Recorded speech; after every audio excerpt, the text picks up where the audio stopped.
That's right. Greetings, gamers, and welcome to the 243rd live stream from the Misfit Gamer Studios. I am your host, Vortex, and this is D&D Discussions. And today we are going to present to you a build that I just completed today called Path of the Wereform. This is something that we talked about previously on our stream, something that I've been wanting to build all week, and I finally figured it all out on how I want to do it. At least the base draft, I think this could be built upon by anybody who wants more from it.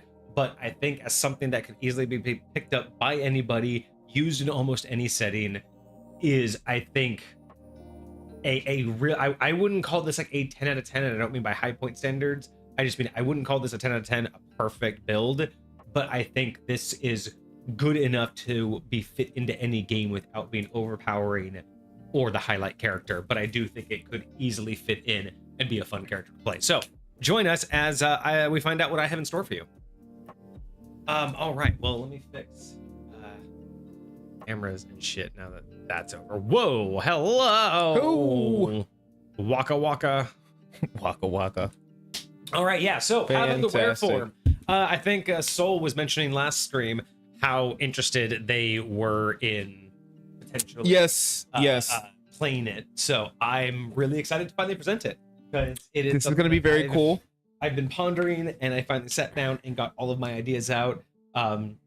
Did a whole rough draft, and then it just realized it kind of all clicked, and I'm like, wait a minute, I think I have the full idea. This is it. This is it. So I throw it together. I'm going to present it to everybody similar to how we do a normal homebrew review. I'm just going to give it to you as I have planned it. It is usable enough for me. Like, I would use it as is. I look at this as, again, this isn't a 10 out of 10. This isn't perfect. I wouldn't say this is better than anything that we've ever received. I wouldn't even say that this is a good representation of what you should submit to get a good score. It's just that when I look at the way that I like to look at balance, I don't look at it as a mirror image, right? I don't look at, if this one's going to get more attack, this one has to get more defense. Sure. I just look at it as, and I explained this to Vixie actually earlier. I was explaining to her because I know that she's not as big into dissecting balance. So when I was showing her the 4 wereforms, the way I explained it to her is, since you don't really care about the numbers and all the physics and what really makes it balance, look at it this way. When you are choosing between these, if you look at all of the abilities and one... OMG, can we be a were-capybara? I mean, I Were guess capybara. technically that falls under K9. Yeah, sure. Why not? You can make it work. But I was saying that basically the way to look at balance is if you could look at all of your options, and if one stands out objectively as a, well, if it's going to give me XYZ, then why would I even bother? Why would I choose anything else? Exactly. Yeah. If you get that feeling for any reason, it's imbalanced. But if you can look at them and go, ooh, I could have fun with that. But I would do that with this. Sure. Or if you go, I could see how that could be useful. Oh, but in this other situation, no, that other one would be way. If you can see how they would hold their own In different scenarios. then you can start to judge balance, right? if one just obviously is like, if you can't see why the others would be chosen, it's imbalanced, right? And we've seen that in subclasses, we've seen that in stat choices, we've seen that in feats, but that's kind of the way that I looked at this, right? But I digress. Balancing to me is more about that. It's, would I equally be satisfied with either of the choices? And can I justifiably see myself using the options in each choice, right? Because those are the big wares. If you could look at something and go, yeah, they seem balanced, but I would never use those options, then it's not balanced. Or if you can't justifiably go, that sounds cool and it sounds like it's equally balanced, but when would I use those? Then those aren't balanced, right? Sure. So for me, the way that I look at these is the balance is in the accumulative details. It's not a 1-for-1. It's not like if you look at all of their base abilities you wouldn't go, oh yeah, those are all equally balanced, right? If this one gets AC boost, this one gets an attack boost. But if you start to look at them accumulatively, you're like, oh, okay, I see why that one got more of this, because technically this base ability isn't as good as the others that got an ability by now, but then it quickly makes up for it, kind of thing. Sure. The combination of what you get adds up the balance, instead of looking at, well, level 4 doesn't feel good, so I would never choose it. It's like, so you wouldn't choose the entire build because of one progressive series of your character. And that's what I try to work around, is making sure each choice still feels usable, Sure. but the overall build, they all have their place. And I also do one extra thing myself personally, is when I try to judge balance, either by something that's like this or like a sublating subclass, I try to imagine a party who all chose different options. So like for this one, there's 4 options. I tried to imagine a gaming group that wants to play in High Point or just wants to play a general game, and they all chose a different option. Because if you can't do that, if you have multiple options, and if everybody chose a different option and they don't, and it doesn't have to synergize. It doesn't mean that they have to be designed that way. But if they can't all really work, then again, there would be like, if one just decides like, hey, I'm just kind of useless here, then it's like, what was the purpose of that choice? Sure. And that's where I looked at this too, is I feel like if you had one of each of these, I actually think everybody would still have a hell of a time. I don't think any one of these would knock the other out in terms of like spotlighting or abilities used. I think they would all have their place to shine. Sure. And it wouldn't be a combative thing. It would just be a, oh, you can do that? Okay, that's kind of cool. Wait, but what if I do this on top of what you're doing? Sure. So Rock, paper, scissors situation. yeah. But I am really curious. I do want feedback. Like I said, I would use it as is. I don't know what our branded version will look like once we formatted it. Sure. We'll take in all of the feedback from today. I know you're going to have ideas. I know you're going to have ideas. At least I hope everybody has ideas. I do want to, we'll notate it. We'll take some notes. And then afterwards, Kage and I will kind of like nail down exactly what feels the best. What we both feel we want to put our names behind. And then we will pump out the same thing. We'll pump out a draft of it, a roadmap. Well, I guess not really a roadmap. I guess this is just a subclass. It'll look just like it does for our reviews. And then once you write all of that out, I might go back in and we'll go do some back and forth with fluffing up some lore and some of like the writing intro stuff. Like we can get like the actual mechanic verbiage down, and then we can add any additional pieces that we desire to on that front. So yeah. So let us know. I want to know everything. Does it feel balanced? Do you want to use this? Did I hit all the right marks? Be critical, but also be productive, right? I want to make this into something that would be usable, not just hey, if you did all of this, it would be maximized perfect. And it's like, I don't want to do that. And I also didn't want this to feel like any other barbarian. I didn't want this to steal from the beast. What was it? Path of the Beast? Path of the Beast. I didn't want this to feel like a druid wild shape either. Sure. This really had to feel its own. So I want everybody's opinion on how does it read, how does it feel, and hey, we know which one's your favorite. So let's talk about it. Let's talk about it.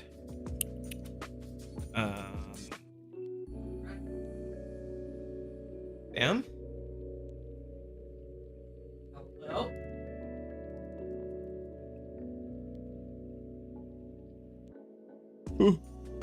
There we go. Boom. All right. So I wrote this up today. But yeah, so we are talking a barbarian subclass that I have dubbed a Path of the Were. I really like that name, by the way. It's a good name. The more I say it, the more I'm just like, no, like not Path of the Lycanthrope, not Path of like the Cursed Blood, because these are ones I've thought about, right? Sure. Not Path of the Full Moon or all of that, but no, like Path of the Were form. It just sounds proper for 5th edition. I don't know if that's what I mean, I would probably use lycanthropy for like 2nd edition verbiage. Sure. Or something like that, but I don't know. 5th edition, that just sounds right. Just Path of the Were form. I mean, I think it gives an element of, and I don't know if this makes sense, but like freedom in how you represent it in your world, right? Because when you think of like a were form, you can think of it manifesting in a lot of different ways, and depending upon the lore that we put to it and like how open we let it, that sounds like something that can be very widely accepted. You know what I mean? I hope so. I think so. I'm glad that that's the first impressions. Let me know what y'all think as we go along with this. Let us know first impressions and any ideas that you have. So for anyone not familiar, this is, hang on. This is 2024. So I did look it up. Yeah. And specifically, as I was looking up the variances of Barbarian, I did want to go 2024 because of the way that Rage works. Rage, I also wanted to make sure that we also added, what was it? It was Rage and Brutal Strike. Those are the two things that I specifically wanted from 2024 that I felt were really key to making this particular subclass feel peak and really feel like it's max. So we are D&D 5e or 5e24, whatever you want to call it, but that's what we're doing. Path of the waveform. So real quick, let's talk about some of the core traits. I'm actually just going to move the camera like this because it's easier. So chat will appear right in the middle there. But talking about some of the core traits here that everybody should know from Barbarian, but just a quick update from 2024. It is a strength-based stats, obviously. Your hit die is going to be a d12 per level. Your saving throws are strength and constitution. Your proficiencies, you're going to get 2 of the following: animal handling, athletics, intimidation, nature, perception, and survival. Keep those in mind because those will become important, because 3 of those are actually part of the subclass. Potentially, which one you want to go, you're actually going to get a boost to one of those, and that's what I wanted to go for, right? Is the ability for you to be able to choose 2 of these and then still pick another one up. So you actually get 3 of your proficiencies, technically, if you maximize it. Okay. So we'll show off that later, but keep that in mind that athletics, intimidation, and perception are all covered by one of the others. So technically, if you maximize this out, you can get 3 of your proficiencies instead of just 2. Oh, okay. Interesting. I like this. So I love subclasses that help you build off of the base, right? So this is just what Barbarian's going to give you. I wanted you choosing the subclass to enhance that. And then your weapons are simple and martial. We're not going to change that. And then armor, light, medium, and light or medium, and plus a shield. All of that works, but we're not going to need that because obviously everyone wants unarmored defense. So we're going to ignore Love it. I also found a unique note that I want to put in here because I don't remember off the top of my head if I've seen this in other editions, but according to 5e24, when you rage, it only costs you a bonus action unless you're in heavy armor. So in 5e24, you can rage as a bonus action unless you're in heavy armor. And then it's an action, or then you can't rage? I didn't read that much further into it, but the way that it read is it must be it sounds like it would require a full action. But if you're not wearing because it said if you're not wearing heavy armor, it only costs a bonus to rage. Another reason why I like rage is in this particular case, if you do nothing about rage, it'll end at the top of your next turn, which is fine, or at the end top or the end of your next turn. But it can last up to 10 minutes. So until this is from like the moment you take it. The moment you get rage, here's how it works: you take a bonus action as long as you're not wearing heavy armor. You bonus action to rage. You will stop raging during your next turn if nothing happens, right? Here's 3 criteria to keep rage going. You hit an enemy. Okay. You force an enemy to make a saving throw. Okay. You spend a bonus action. Spend a bonus action to do anything, even if it's just upkeep. Just you use the bonus action. You spend it. Okay, got you. Okay. Do one of those 3 things, you can have it for up to 10 minutes. As long as one of those 3 criteria are met every round. I will say the spending it as a bonus action, I fucking love that. Yeah. I fucking love that. I think that's the coolest shit ever. That's really what Barbarian is. I'm so curious in what regular environment you're going to want to keep it up for longer than 2 minutes. Like what would be the purpose for us to do that, to hold ourselves in this rage, unless in like a very unique situation where I'm like, hey, I need to hold this boulder up for 10 minutes so a bunch of people can get through or something like that. And I'm trying to imagine the Hulk hulking out, and why would you need to stay Hulk? But so if you could transform, if you could use this as basically a werewolf version, if your rage was tied to werewolf, there's a reason why you'd potentially want to be that for multiple minutes for role play and other reasons, right? And again, that's why I wanted to choose this, because if we wanted to make a were form be tied to rage, I didn't want it to just end constantly. Sure. No one wants to go see the werewolf movie where the werewolf appears for 30 seconds and then immediately is back to human form. Sorry guys, that happens. Sure. You want to be able to control it more. But yeah, so those are some of the things I found very interesting about rage in 2024. Okay, very interesting.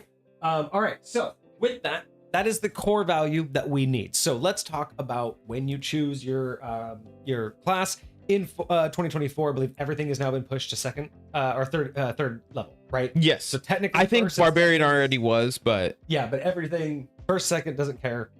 So third level, you get to choose your were form. Now, this is a one-time choice. This is not a mix and match the way that I have designed it.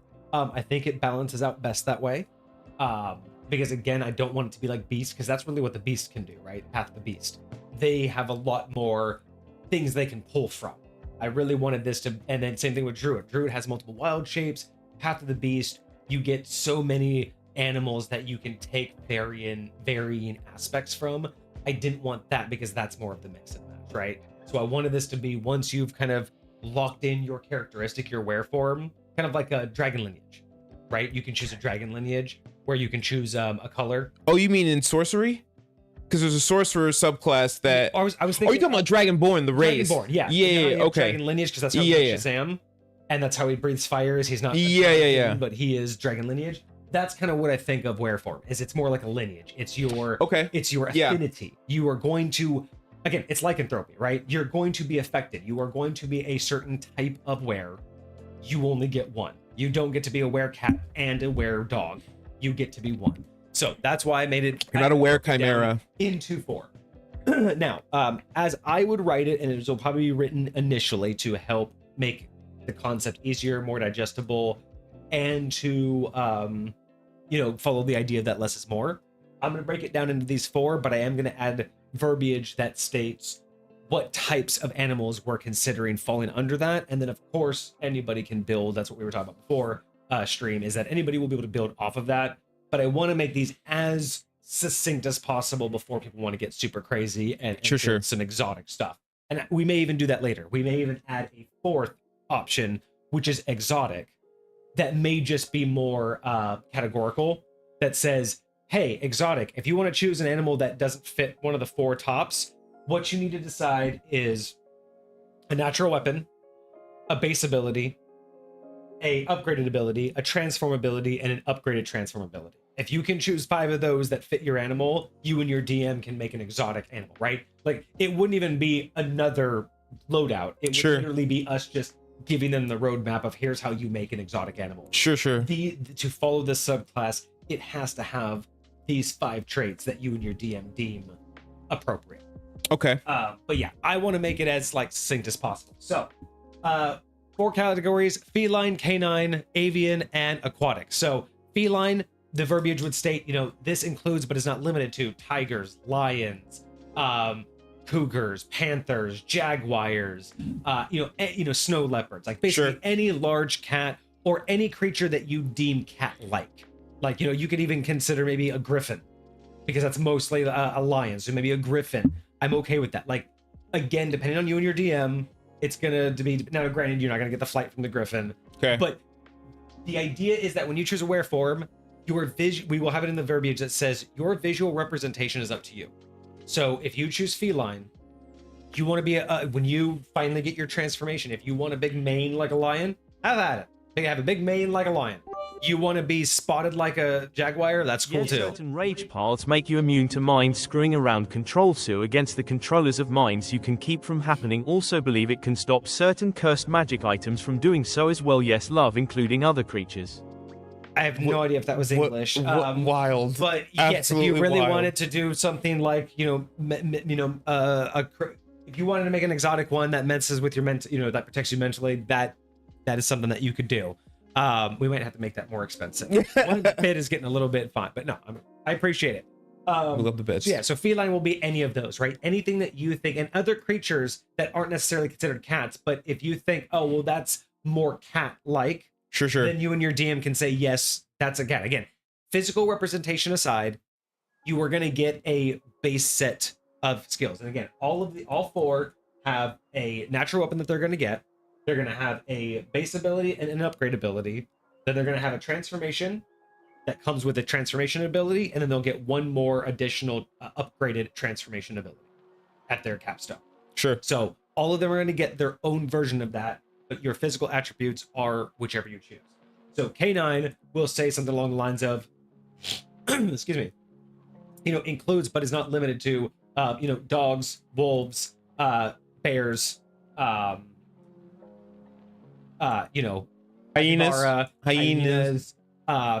Again, anything that you don't think fits the large cat variety can fit the dog variety. Armadillos. Again, there might be things that are like right on the edge. If you and your DM, again, that's just the visual representation. If you and your DM want to say you could swing either one, that's fine. Sure. Just don't choose to be a lion under the canine stats. Just that's not what's the point, right? Like, now, granted, if you want to, I'm not stopping you. You and your DM can do whatever the fuck you want. Absolutely. Live your life, bro. But it's not designed to be that way, right? That's Sure, the sure. point. It's not designed to be mix and match. You choose one, and the idea is that you don't, every time you transform, it's not like, well, I want to be a panther today. Well, I want to be a lion today. No, the idea is that You choose chose the this form, one. This you is choose the lineage. Yeah. You're locked in. You are the path of the wereform lion, path of the wereform gray wolf, path of the wereform falcon, right? That's the idea. You choose which side and what your attributes are. So avian, same thing. This can include, crow, falcon, eagles, vultures, pterodactyls. I mean, I don't know, whatever avian fits in your world and in you and your DM's campaign. Now, Apologies, Boss 50 seems fair, and what about reptiles? Where do they go?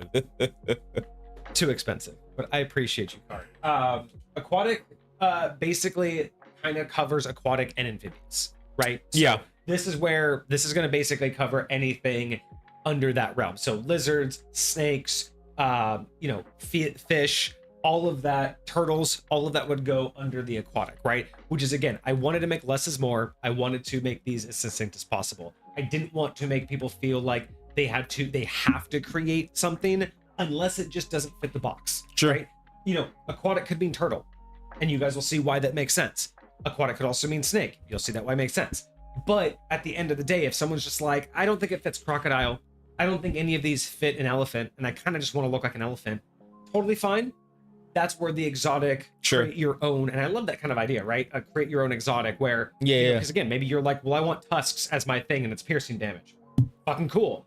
Do a 1d8 piercing damage. Well, I also wanted to push a creature 5 feet, 10 feet. Cool. That's your first ability, is Sure. when you use this ability, you can push them 5 feet. Maybe you want to do a pummel or a trample attack where you can run someone over. Cool. That's your upgraded ability when Sure. you transfer. Like, that's totally fine.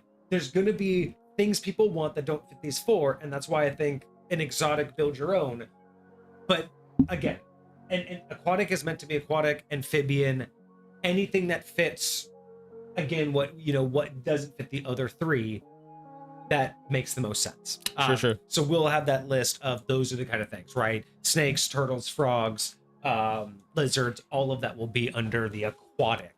And again, we might say aquatic, amphibious. I'm just trying to create easy terms because I don't want to write at more than I had to. Fair enough.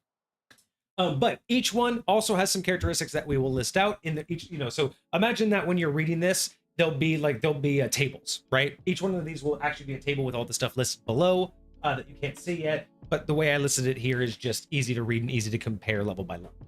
But the feline, again, it'll list with the types that you can have, and the description is that it's going to be dex focused. It's going to be focused on stealth and movement. So that's what it's going to be, like your snapshot, right? That's the main thing you need to know. If you want dex, or if you want feline, you're thinking a dex, stealth, high movement build. Sure. If that's not what you want, you don't want feline. Great to multi-class in the row. And that's where the whole thing, give up what you want to look like more for what you're trying to do, right? So canine, strength, intimidation, and aggression. If that's not where you want to go with barbarian, don't choose canine, because canine's going to be all about their strength, all about their intimidation, all about just being very, very aggressive. This is your fighter. This is your, Sure. One's kind of like your in and out, kind of getting around things. The other's going to be, your big fighter. Your avian, this is your dexterity, your perception, and your reactionary person. This one's going to be ahead of the game, constantly aware of their surroundings, and constantly able to react to what's happening. That's what their job is. Like, think about recon, right? Sure. They're going to be the most observant with what's going on. And then the aquatic, this is your constitution base. This is going to be athletics, and this is going to be very situational. So while it is going to technically be a heavy hitter, it is not going to be combat focused. Interesting. Okay. It could be. It's not designed to be, but it could be. And you'll see why for balancing purposes, because it's more, the overall abilities are more situational, though it could very be easily abused to be the heavy hitter. So you'll see why. Okay. But I also wanted to make sure that all of their features match. Now, does anybody really need an overview of the entirety of Barbarian 2024? I Like don't. the base class. Does anybody really need an understanding? It's mostly the same as 2014. The only things that have changed are rage, which we've already gone over. You get weapon mastery, which is just that certain weapons deal those extra abilities like cleave. You still get the unarmored defense, which is 10 plus your dex plus your con. Danger sense at level 2. I guess we'll just go over this. So you get danger sense at level 2, which is basically advantage on dexterity saving throws. At level 3, you get reckless attack and primal knowledge. Everyone knows what reckless attack is. I will say, in the which version is this? Is this 2024? In one of them, for danger sense, you can't be blinded. Hold on, where is it? Danger sense. You can't be blinded, deafened, or incapacitated. But in, I think it's the 24. Hold on, let me. Yeah, that's 2014. That's 2024. So in the 2024, the only thing is you can't be incapacitated. So that's a pretty decent boon. Like 2 of those, like being both blinded and deafened is totally fine, and you still have access to that danger sense. So you have a much more heightened sense. Yeah. And again, rage, you have resistance to bludgeoning, piercing, and slashing. When you make an attack using strength, either weapon or unarmed, deal damage to the target. You gain bonus to the damage and increases as your level goes up. So this is another thing that I took into account, right? So at level 1, you get a +2, you get a +3 starting at level 9, and then you get a +4 to that damage starting at level 16. So barbarians do just if you attack, period. So keep that in mind, because remember, I'm adding in weapons. Is that while you're raging, or while you're raging as base barbarian? Okay, so while that's you're part of the new rage. Yeah. So keep that in mind, that base rage is going to give you a bonus to your damage. I'm also giving bonuses to damage with those natural weapons. So in addition to this range. Okay. So again, everything I'm giving in the wear form, it says while raging means it's on top of. Sure. And I made sure to do that. So keep in mind some of those calculations. You also get strength advantage when you're raging, so you have advantage on strength checks, and no concentration or spells. And then the duration, as we mentioned before, as long as you make an attack roll against an enemy, you don't have to hit them. Just make an attack roll, force an enemy to make a saving throw, or take a bonus action to extend your rage, and you have it for 10 minutes. That is a huge boon, and that's something that I think that I'm gonna just include as a Cineverse house rule from now on. Like, yeah, it's kind of nice. It being able to just extend it as a bonus action and just stay angry. I think there's no reason. There's no reason. So then level 1, you get unarmored defense. It starts at 10 plus your dexterity and plus your constitution modifiers, and you can still use shields on top of that. So armor, you can't use armor, but you can use shields. You get weapon mastery. Again, that depends on the weapon, and you get all your stuff, blah, blah, blah. Level 2, danger sense. You get an uncanny sense of when things aren't when they should be. You have advantage on dexterity saving throws unless you are incapacitated. That's absolutely amazing. Level 2, you get reckless attack. Everyone knows what reckless attack does. You can basically get advantage on your first attack, but attacks against you will have advantage as well. Level 3, you're going to get your barbarian subclass, blah, blah, blah. And that's where you would choose this. You also get, so your primal knowledge. Oh, no, I'm sorry. So you get your barbarian subclass. Also, level 3, you get primal knowledge in 2024. You gain proficiency in another skill of your choice. The skill list available to barbarians at level 1. So remember, you get 2 of these. Sure. Then it's going to give you a third one at level 3 for primal knowledge. Sure. Then I'm going to give you potentially one of those 3 additionally. So technically, you can get up to 4 of your proficiencies with this subclass. And you get 1, 2, 3, 4, 5, 6 to choose from. So you can get 4 of your 6 by choosing one of this subclass. That's pretty intense. Again, I'm pointing this out not to like hype it. I mean, I am kind of hyping it. I mean, of course. But I'm also trying to show, remind where I pulled in, why I do. I'm trying to preemptively say this is why I chose what I chose. Absolutely, right? because that's seeing how this works. The way that we want our mindset to be focused when we're building classes, when we're looking at classes that we want to take. I think all of that is very valuable, like mental pathways to be walking as we're moving forward. Yeah. So I think being able to get 4 of your 6 proficiencies in one subclass, I think is just really cool. And again, it's not, you can only get it by choosing one of my 3. Technically, you can get 4 of these by choosing 3 of the 4, or you can get 3 of these plus one you can't get as a barbarian by choosing this subclass. Right. So again, perfect balance. It's a nice spread. It's not. Most of it's focused on the barbarian core, but one is a little bit of a deviation. All right, at level 4, you get a ASI or feat. Obviously, that's great. Let's see. Extra level 5, you get an extra attack. At level 7,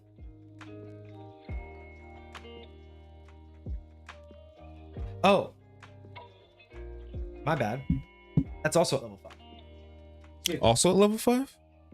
You talking about fast movement? Yes. I thought that was level 6. So level 5, you get an extra attack and fast movement, which is an extra +10 to your speed. I want to also mark that because level 5, you get a +10 to your speed. I want to remind that because, again, at level 6, one of the bonuses to one of the wear forms is a bonus to speed. So it's this double kick and speed back to back.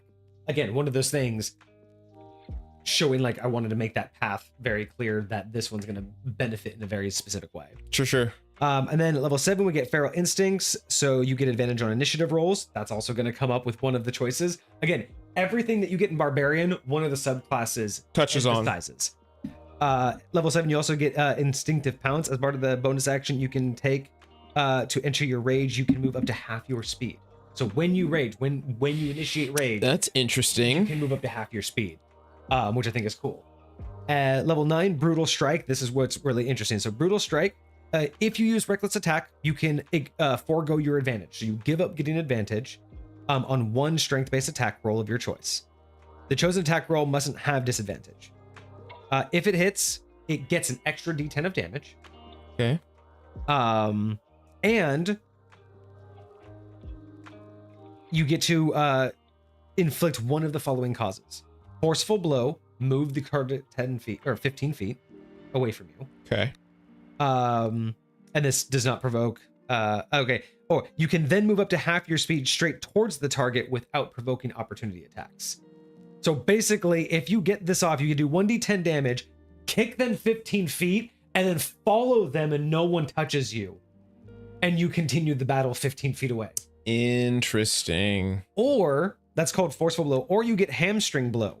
The target's speed is reduced by 15 feet until the start of your next turn. And the target can be only affected by one hamstring blow at a time. So you can either stop them from going anywhere or kick them and be like, where the fuck you go? So that's kind of just badass about the Barbarian in 2024. And you can do that as many times as you want? Whenever you reckless attack. You just give up your advantage and you do this instead. So if I have 2 attacks, I could do one on one attack and another one on another attack. If that's how you can use reckless attack, yes. I don't know if you can. So reckless attack means I get advantage on every single attack until the start of my next turn. Oh no! So if you use reckless attack, you can forego any advantage on one strength-based attack. So one strength-based attack. So basically, okay. You can do this once per turn. Okay. Level 11, Relentless Rage. At this point, if you drop to 0 HP while raging, you make a DC 10 plus. You make a DC 10 Constitution saving throw. If you succeed, your hit points change to twice your barbarian level. This is a core barbarian feature, not my subclass. So if you are raging and you get kicked to 0, roll some dice and you are back up to equal to double level. The 2014 version of that is you get 1 hit point instead of... This is double. So this is at level 11. So you minimum start back with 22 hit points. Fucking gorgeous. I absolutely love that. Interesting. Okay. And then level 13, improvised brutal strike. So at this point you go up to a 2d10. Or no, I'm sorry. No. You get 2 additional effects. You've honed your ways. The following effects are now among your brutal strike option. So it doesn't go up in damage, but it's still 1d10. You have the other 2, kick them 15 feet or stop them moving 15 feet.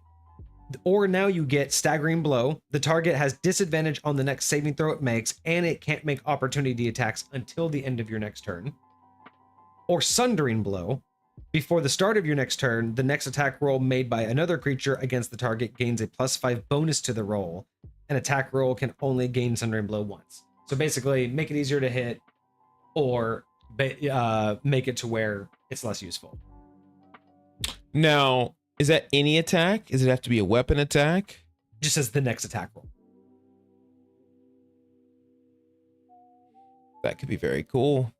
Especially if it was a spell, especially if it was a disintegrate from somebody, especially if it was... Okay. Level 15, persistent rage. So at this point, when you rage, you can keep it up for 10 minutes with no upkeep. That's persistent rage? Yeah, it just now lasts for 10 minutes, no upkeep needed. Unless you go unconscious, or unless you go unconscious. Or don heavy armor. Oh, this says or don heavy, so apparently you can't rage in heavy armor. Maybe that's what it means, because it does say or don heavy armor. The rage ends early if you have the unconscious, not just the incapacitated condition or don heavy armor. So yeah, you cannot rage in heavy armor. Okay. But yeah, persistent rage, 10 minutes. No upkeep. Then at level 17, improvised brutal strike. This is now your brutal strike goes up to 2d10. Okay. Oh, and in addition, you can use 2 different effects when you use brutal strike. There we go. There we go. So I was gonna say, I really hope at some point down the line, either they give me the chance to use it twice or use multiple of them, because so you will get 2. Interesting. Okay. Level 18, Indomitable Might. If your total strength, if your total for a strength check or strength saving throw is less than your strength score, you can use that score in place of the total. So essentially, I read that is your strength checks and saving throws are always at bare minimum your strength score. That's kind of dope. So there's a feature for one of the classes. I think it's either Rogue or Bard, reliable talent, where you can't roll below a 9. Yeah. So that's what it's saying. It's saying you can't roll below your strength score. Yeah. You can choose not to roll below your strength score ever. Okay, now when we say our strength score, we need to be specific, because if my strength score is 20, does that mean I can't roll below a 20? That's what I read. Again, if you roll below your strength score, you can use that score in place of it. So again, if your saving throw, if you have to make a DC 24 and you roll a 19, or let's say you have to make a DC 18 and you roll a 17, you could say, no, my strength's 20. I pass. Because you can use your score instead of your roll. So that's called Indomitable Might. Yeah, I don't. Level 18 though. It is level 18. So this is nearing the end of the game. I don't know how I feel about that, especially because it's so easy to have your and I know it's not going to count as a critical success, but being able to just make your roll a 20. But it depends. At level 18, what's the likelihood that the DC is going to pass at 20? Like how often, when you're fighting like the big stuff. Yeah, at level 18 especially. Like the DCs are that low? No, high. Like that's what I mean. Is it's like it's going to be one of those things where it's like the only thing you can roll to succeed is a 20. No, and so maybe it's not a dice roll of 20, it's a total of 20, because I'm assuming that you're going to get bonuses. Like you're going to have other things that add to your saving. What do you mean right? a total? So again, it's if your total roll, it's not just your dice becomes 20. If your total for a strength check, so if you do a check and is less than your strength, so let's say if you have to roll, let's say 20, if you have to roll an 18 to pass, right? Okay. And when you roll and add up all your modifiers, you roll a 17, but your strength is a 20. You can say, oh, my result's a 20 instead. I passed this one. But if you need to roll 21 or higher, this doesn't count. This won't matter. If you don't roll a 21 or higher, so basically, if you're the DM and you know the DC is below a 20, you just say you can do the thing. Or the theoretically the speaking, player could choose to still roll and go through the failure, because it does say your choice. I mean, sure. But theoretically, yes, you could just say, hey, the DC's 19. Would you say that this works on a natural 1? I wouldn't if but again, if somebody rolled a natural 1, you get a natural 1. You don't get to don't use natural ones on abilities checks, because again, natural 1s, natural 20s are only meant for combat, blah blah blah. But it depends on how you use that. Yeah, it very much depends on how you use them. Yeah. So yes, it's one of those things where it's your result, not just the die roll. It's the result. Okay. So you're absolutely right. It is strong, but I don't think at level 18 there's not going to be very many DC checks that will pass with a total of 20.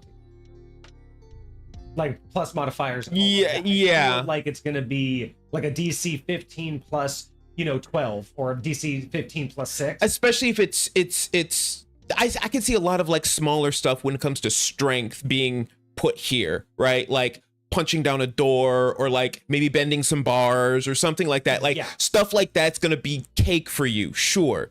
But especially at level 18, but other things like you're arm wrestling a demigod or something like that, you know what I mean? I'm not going to be able to just say, oh, I got a 20, boom, now I win. Like it's gonna have to be more than, like, I imagine a check like that's going to be like 25, 30, and your bonus is going to have to be stupid large. And so your minimum score is going to have to, like, I'm going to have to roll at least a 19 on a die for me to get even close to like 29, 30. Because my plus is probably only gonna be like a 10 or something like that. So because you're gonna be able to add your proficiency bonus for a lot of these things at a certain point in time. To roll less than 20 if you have a strength of 20, it's gonna be remarkable. But then if you didn't do that, are you likely to even pass? So it's a confusing situation, but it's unique.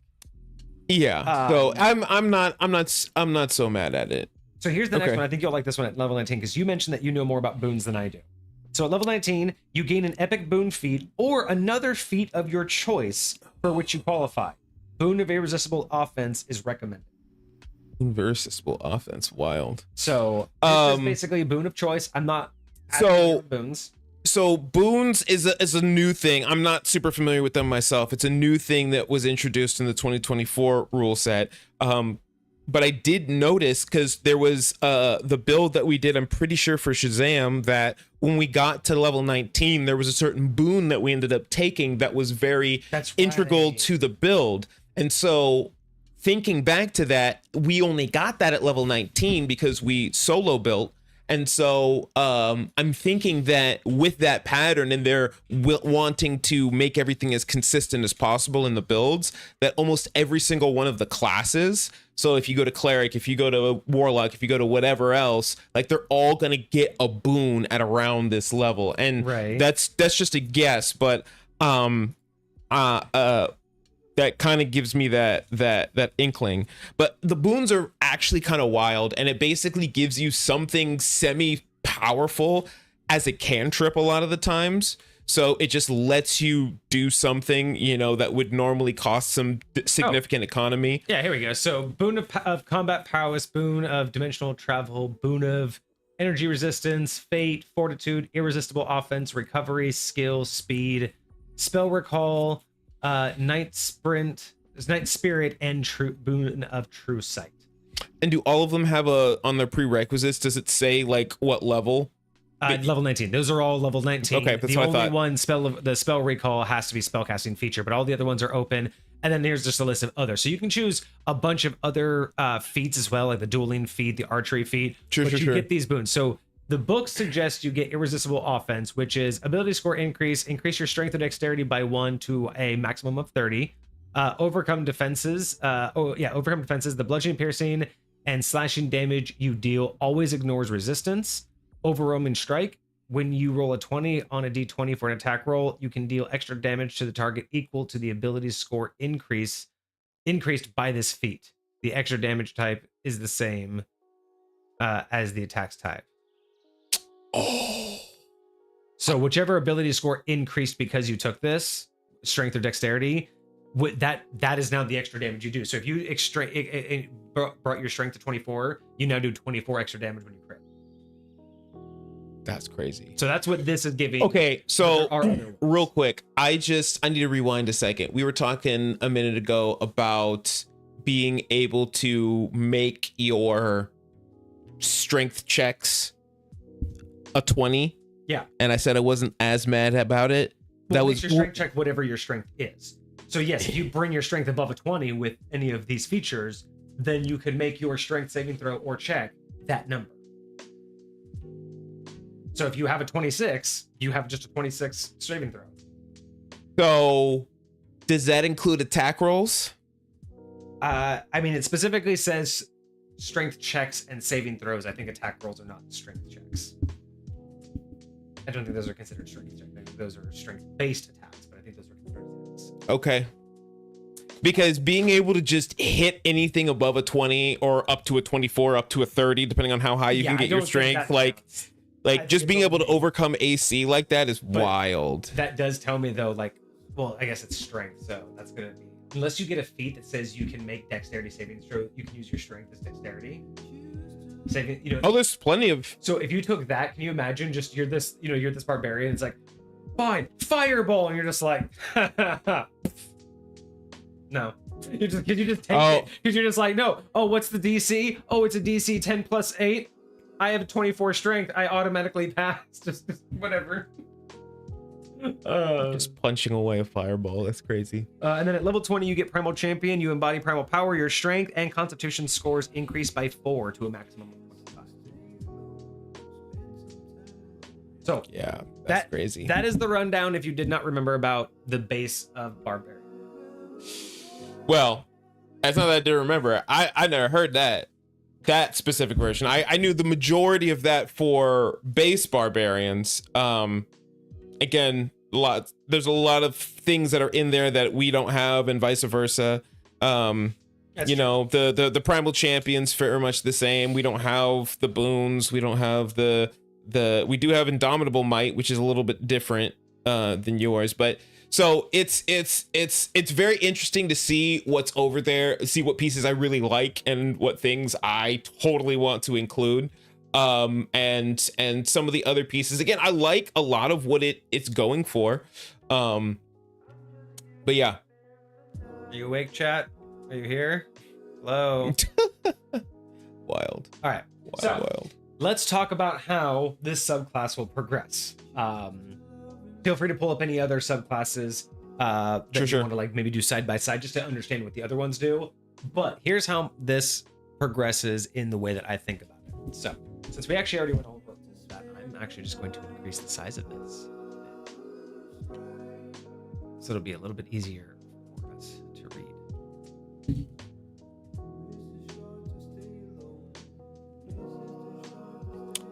All right. Maybe a little bit easier for me to read, but as we go to level 3, when you choose this class, you must choose one of the 4 available wear forms: feline, canine, avian, or aquatic. Now, at level 3, the way I have this, the way my mind is thinking, is we'll start out by saying that starting at level 3, while raging, you gain natural weapons. You gain natural weapons and and a base ability.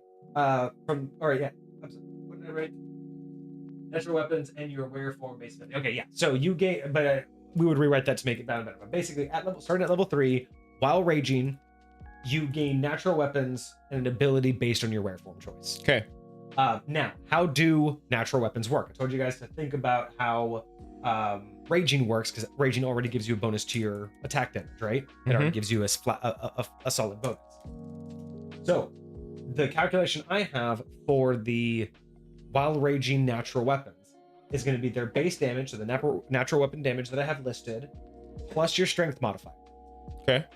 But you'll be raging, so you'll get the added bonus of so right now it would be just another plus. So it would be just like if they had a weapon in their hand. Yes. Okay. So they're going to get so like right now the feline has claws, it's a d6 slashing damage. So when you rage, you'll get a d6 plus your strength mod plus 2 because you're raging. Yeah.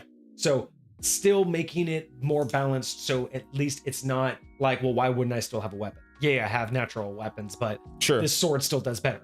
Well, when you have a d6 plus 3 plus 2, well, maybe it's not as good as a sword, right? Sure. So that's where my mentality was thinking about how I wanted to do these damages. And again, I like balance, I like spread. So the baseline, or not the baseline, but the natural weapons. Feline, claws, 1d6 slashing damage. I think it's pretty obvious, right? Canine, bite, 1d8 piercing damage. It's more of an attacker. It doesn't have the speed on its side, so it's got to kind of be aggressive. It's got to make its point, right? Avian, talons, basically claws, 1d6 piercing damage. I don't really see a reason they need to do any more than the cat, but I do think it should be piercing over slashing. Sure. Again, I like things to have that. And then aquatic. Again, we'll get into this a little bit as we go. aquatic, they are going to have a tail damage. Now, granted, this can always be modified if tail doesn't fit your choice. Sure. But tail or otherwise, it will be a 1d10 bludgeoning damage. Again, you'll see why. So that is their natural weapons that they get right out the gate. So you get a good spread of slashing, piercing, bludgeoning, depending on your particular style. And you're getting a range of 1d6, 1d8, 1d10, depending upon the combat style you're going to choose. I think this will also be great in terms of multi-classing.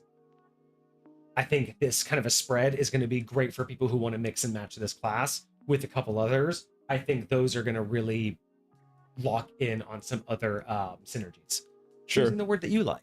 Synergies. Everybody loves synergies. Now, along with your natural weapon, each of them unlock at level 3 their baseline ability. So again, this is always while you're raging. Right now, it's only while you're raging. When you're feline, while raging, you get a climb speed equal to your normal speed. I think that kind of makes sense. You have claws, what else are you going to do with them? So now you can climb. Valid. You're a canine. Now, here's where I need everybody's help. With canine, I said you get a _2 dash. So here's the question. I don't know which version I like more.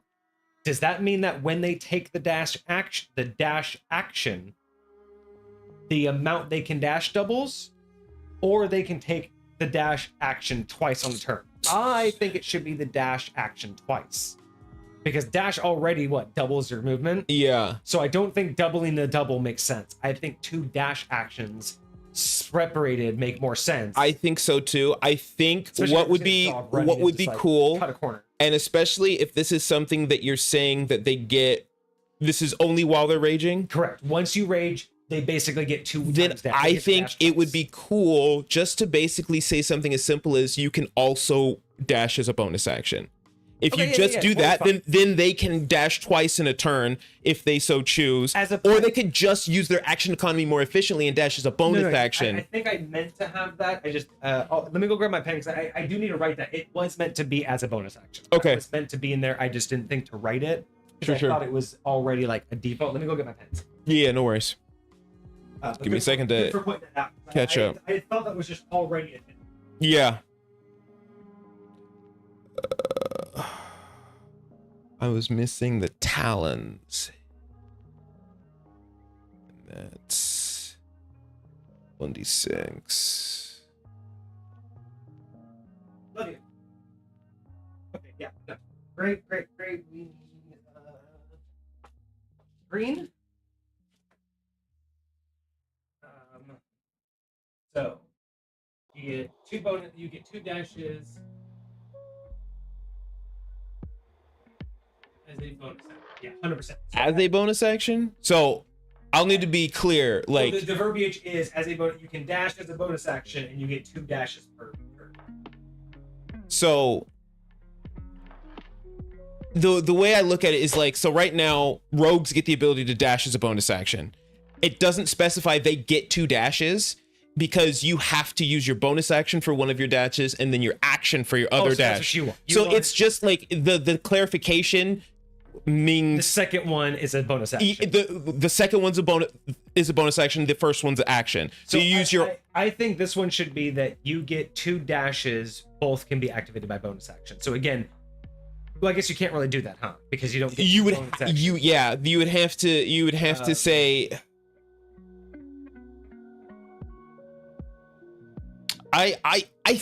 well, it depends on what you're trying to enable them to do, right? Because it's just movement based. It's being able to on your turn be able to dash twice. If you can dash twice, so then I know this sounds weird to add it to the canine. I also want you to be able to attack. So the whole point is just basically getting that. You would want to word it something more akin to how the what the heck is it called? The race. God, let me look it up real quick. The feline race, they have Tabaxi, yes. Yeah. They have this movement speed ability that's worded very differently than dash in a way that it can combine with dash, and I think that would be I'm not trying to combine it with it, because this is just basically meant to say that while you are transformed, you can dash twice on your turn, each as a bonus action. Like that's the whole point I want is I'm now transformed, so I can dash, attack, and dash. So I'll just say without using being able to do it twice as a bonus action, especially at level 3, that's crazy. Yeah. But again, it's only while you're raging. Yeah. So it will build, but that's all you're gonna get right now. That's why it's like right now, all you're gonna get is that. Okay. And so I mean, I even think just giving it to them as a bonus action would make it feel exactly like that. I mean, being able to just it would be the difference between with only one attack, and if you do it twice, you don't get to attack. The whole point is that this is the attacker of the choice. So being able to dash twice and still be able to have your attack action, it was the motivation behind it. Okay. But if you think it should start as you can take the dash action as a bonus action and then get a second one later, if it's just that we're getting 2 dashes too, if we're getting the second dash too early, that can be modified. It's being able to dash 2 times as a bonus action. Like, I don't even know of a level 20 character that can do that. Well, the idea is like essentially you can dash as a bonus action and then you get a free bonus action that can only be used as dash. Like, it's basically just a free use of that ability. You can just use that ability twice, right? So it's like, again, no, I still have to burn my bonus action, but if I do, I still have a free version of dash that I can use, or I can use my attack, a bonus action, and I still have this free dash bonus action, right? So that's, I guess, what all it's doing is like you can use you can use dash as a bonus action, or you also just get a free use of dash. So what if it was that you can use dash as a bonus action and you get 1 free use of dash? Would that make it sound better? If you're saying they can do that every turn, that would be the idea. Yeah. Yeah, I think the fact that you can do that every turn is what's crazy to me. If you could do that, but why? Like, explain why. So what about dashing that much makes it an issue? It's the idea that no one else gets that much for so little. Gets the ability to move that type of speed, because imagine if you do that and then spend your action to dash. But what's that again? So like, it's not doing anything. It's not doing anything until you have somebody that can like cast an aura spell on you, and then anybody that you run past, you can do damage to them. So then I can just run circles around people and mow them down. You can already have it. You can already do that. Like, I mean, sure, but like you have to do a lot more work. That's what I'm saying, is like, and it's making those types of things that much easier for people to do. And so it's I think that's why a lot of the times when I again, this is just when it comes to the consistency of what I see throughout 5th edition. Overall, I personally don't see that it's that big of a deal. Yeah, that's what I'm trying to think. I was like, I don't think this early gives that player or the party that much. Like, yes, later they do, but I'll say people can build to where that they can. But they can just become a monk, and they can just do the same thing. Like, I'm not worried about them building what already exists. Not at level 3. There's no 3rd level monk that can do that. But that's what I'm saying. But I'm saying they can without using their action. That's what I'm saying. But they can build a monk to do that same concerning thing of becoming just this. Right, and I don't think building towards something like that is a problem. I think that when you start off at level 3 being able to do that, that's where it's like, I didn't build to anything, I just have it now. Yes, but what does it harm? What's the concern just because I can like, you're saying that no one else can do it. No one else gets climbed while they rage. Like, I'm just saying, like, I don't understand what could, as a DM or as a player, what could you do right now at level 3 that makes it so concerning? Or is it just feel, because how do you justify it being so powerful? Like, I just don't understand what the concern of giving a player 2 dashes is. It's for me, it's not at all. Again, 2 dashes is fine, right? But essentially you're saying 3 dashes. Because if you really wanted to burn another action, I mean, exactly. You can always take that you can always take the dash action, but again, you can always verbiage it as like, again, you can take. Oh yeah, so who cares that? I don't know why that would be a concern. Like, again, in what situation is 3 dash actions at level 3? And I gave a couple of examples, right, about I mean, like what ability at level 3 could someone cast on them?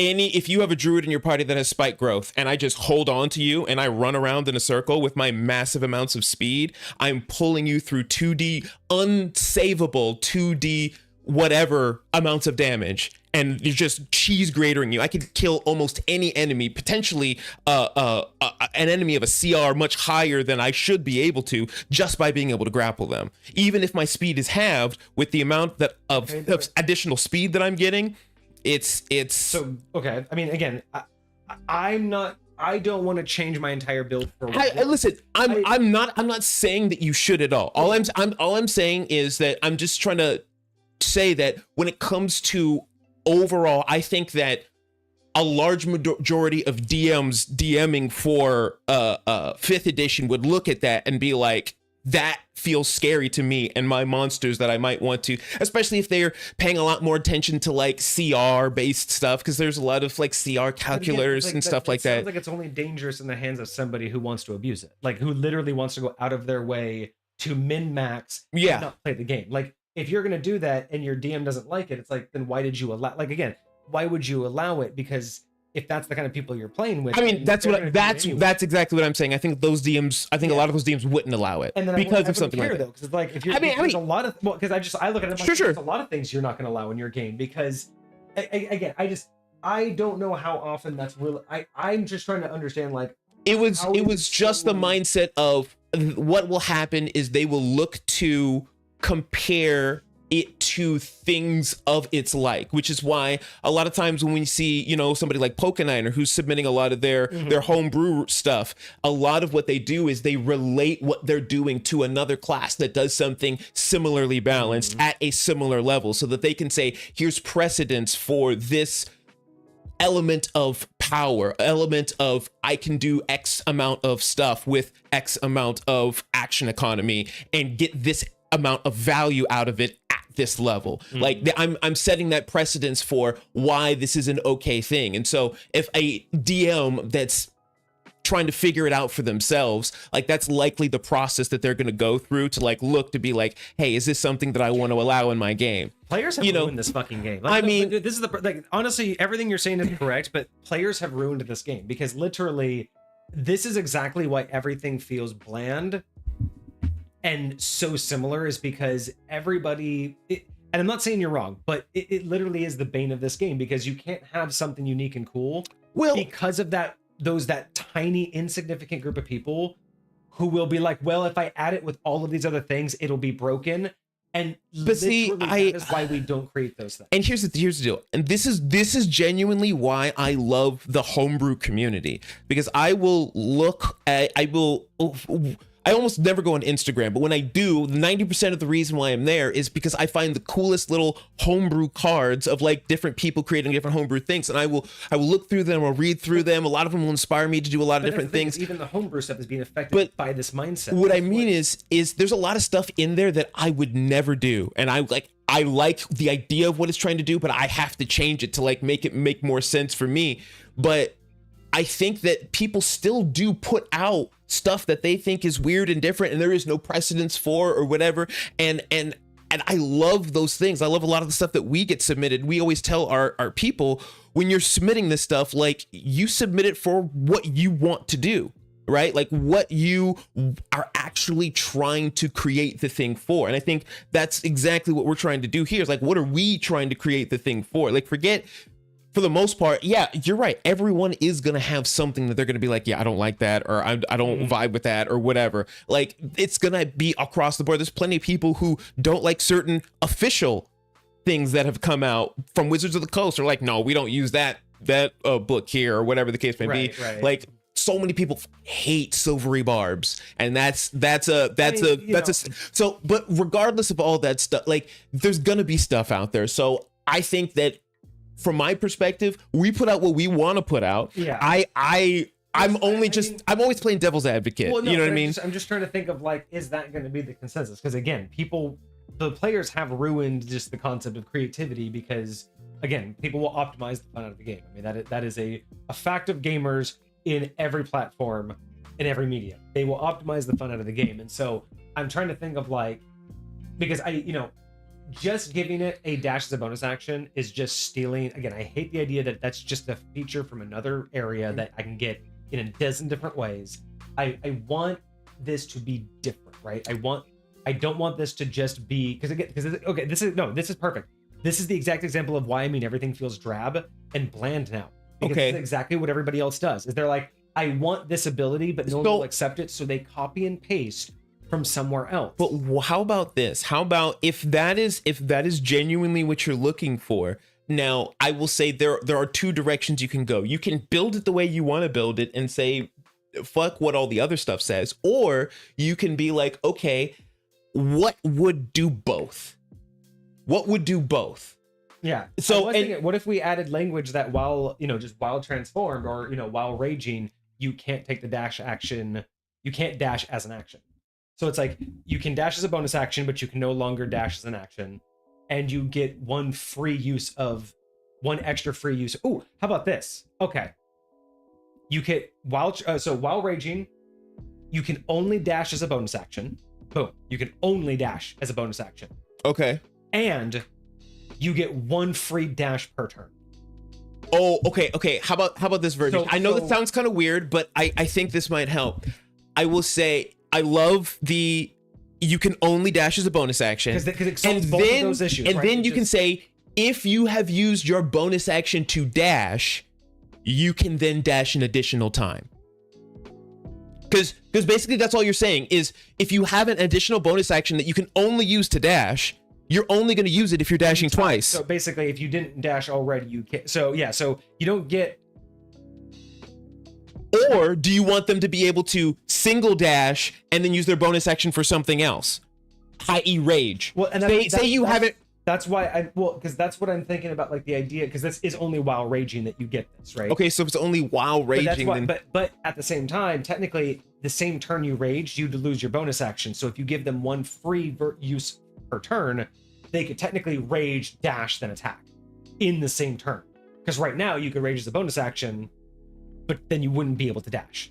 So if we said you could only dash as a bonus action, and you get one free dash per turn. So what if, because again, that means that in any order, you could say I use my free dash or my bonus action, but that means that every turn I can, bare minimum, always dash, bonus action, attack. Yeah. That's kind of what I want. But I wouldn't mind that bonus action can be used for another dash. I want him to be more of attacker. So removing the ability to dash as a regular action makes it more like. You could even just make it a little bit more simple and say you can only dash twice per turn. You cannot dash more than twice per turn or something like that with this subclass or something like that, or when you choose. Because then even if they did do it as an action, they would still only be able to do it twice, but giving them that ability to do it as a bonus action, I feel like would work. I'm just trying to think of, like, I do like the idea of like the combo. I really want to have the combo of being able to dash for free and still have their active bonus action, right? I Sure. want that to be the crux.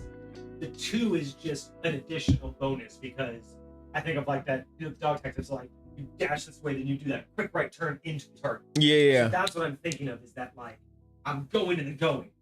And so I kind of want the option of the double dash, but I also just like the idea of them getting a dash while still being able to do all of their other stuff. Like that's kind of their whole point, is I want them to be the battlefield control. Yeah. So what if it was only dash bonus as VA? I think that's the verbiage. You can only dash the bonus action while you're doing this. I love that. I shout out in chat if you have another way. So what are the options? We can say that if you've already dashed, you can dash again. You get one free dash per turn, or you get one free use of dash per turn. So you can only dash as a bonus action, but you also get, in addition, you get. Okay, so what if it was that you can only dash as a bonus action? In addition, you get one free use of dash per turn. So that means it's, if you want to dash on your own, it's going to cost you a bonus action. Otherwise, you get a free just dash that doesn't cost anything. Does that sound okay? Because that means while you're transformed, you always get a dash, and then everything else is free. But if you do want to dash again, it can only be done by a bonus action, meaning you can't dash 3 times.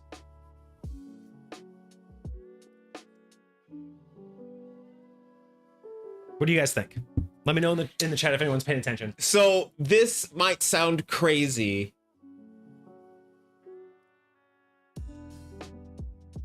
Because I think we're locked in on this. We are locked in. You can only dash as a bonus action. We're locked in there.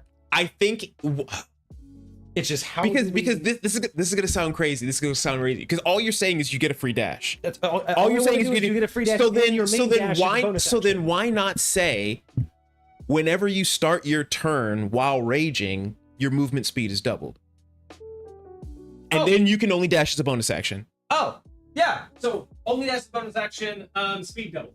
And your speed is doubled when you start your turn on, like, because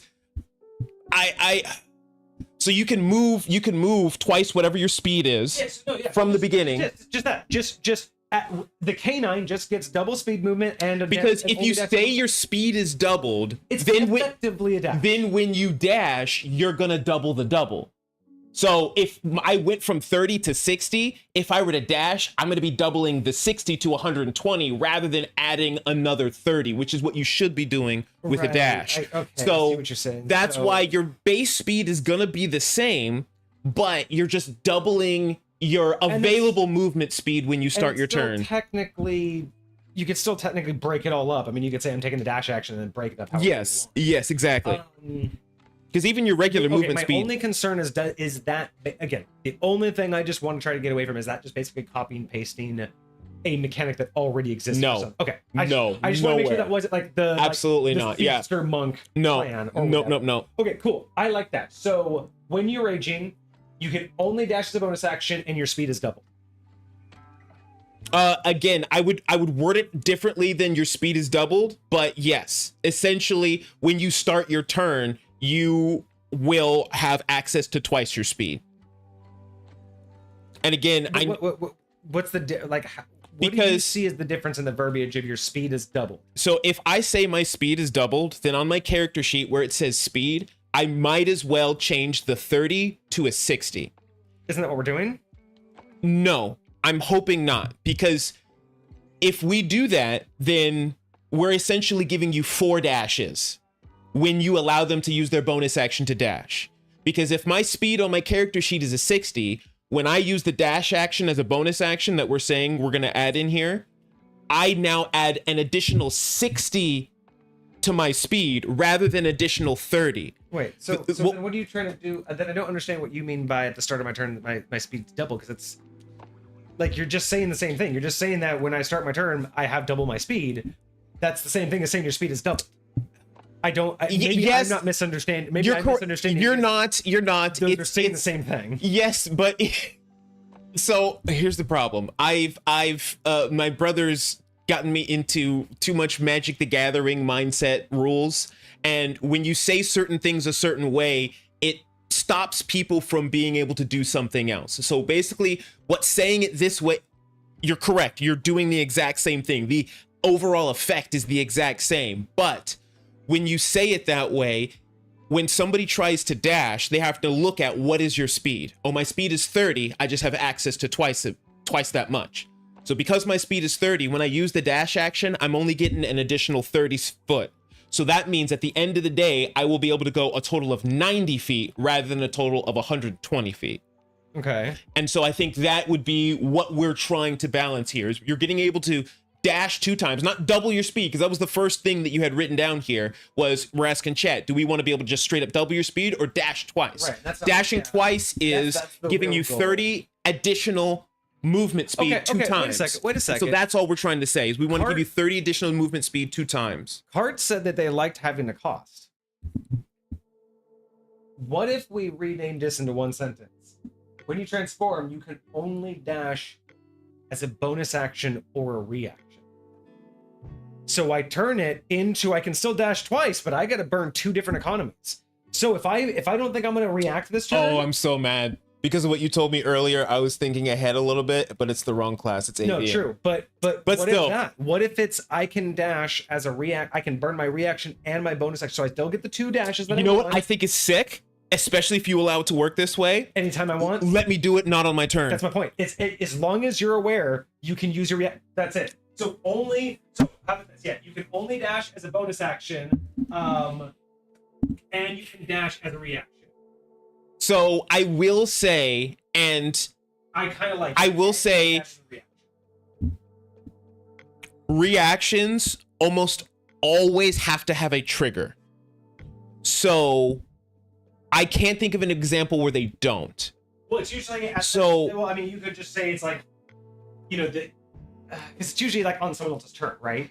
On someone else's turn. But technically, I mean, again, you could react to just them attacking an enemy, like, oh, I'm going to use my reaction. You could even say it's in reaction to anyone taking an action within whatever your movement speed is, right? So if like my movement speed is 40, anyone taking but I mean, do we need that much?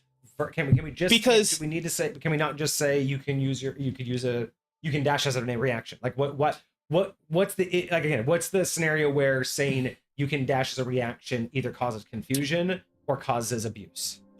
Again, I don't necessarily think it'll cause abuse unless because it's either abuse or confusion. I think those are the two things that more language is always justified. Is sure. That someone can abuse it by we didn't say enough boundaries, sure, or it just doesn't make sense. I'll say the biggest thing for me is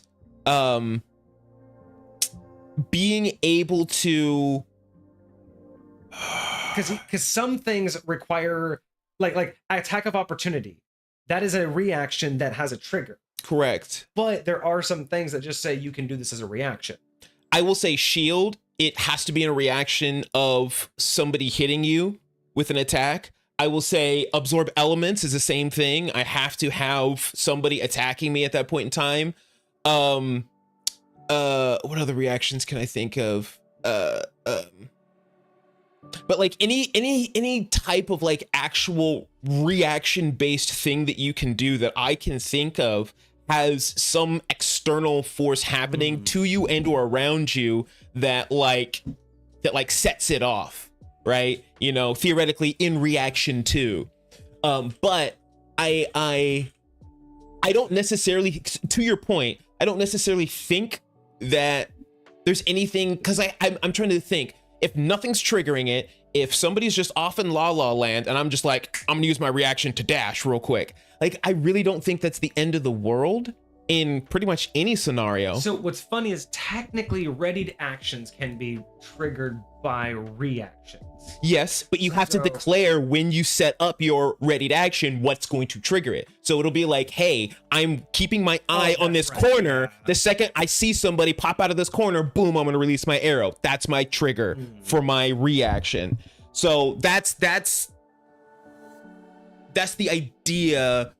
And so that's why I would just be like, hey, anybody who is taking some sort of action within my range, right? So that I can go over to you and like X, Y, and Z. Not necessarily I can do something physically, but just as a reaction, I can make my movement speed. And no, because this is not the one that gives you an additional one. I was going to say, because the biggest advantage you can have is being able to move next to somebody when they're trying to run away, so that if you do have Sentinel or something like that, you can attack of opportunity them.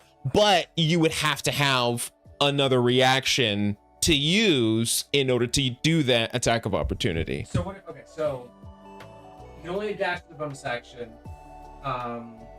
and because how are reactionary spells usually written? Reactionary spells? Reactionary abilities. Like how are they normally written? Like they just say like whenever someone does blah blah blah. Yes. So.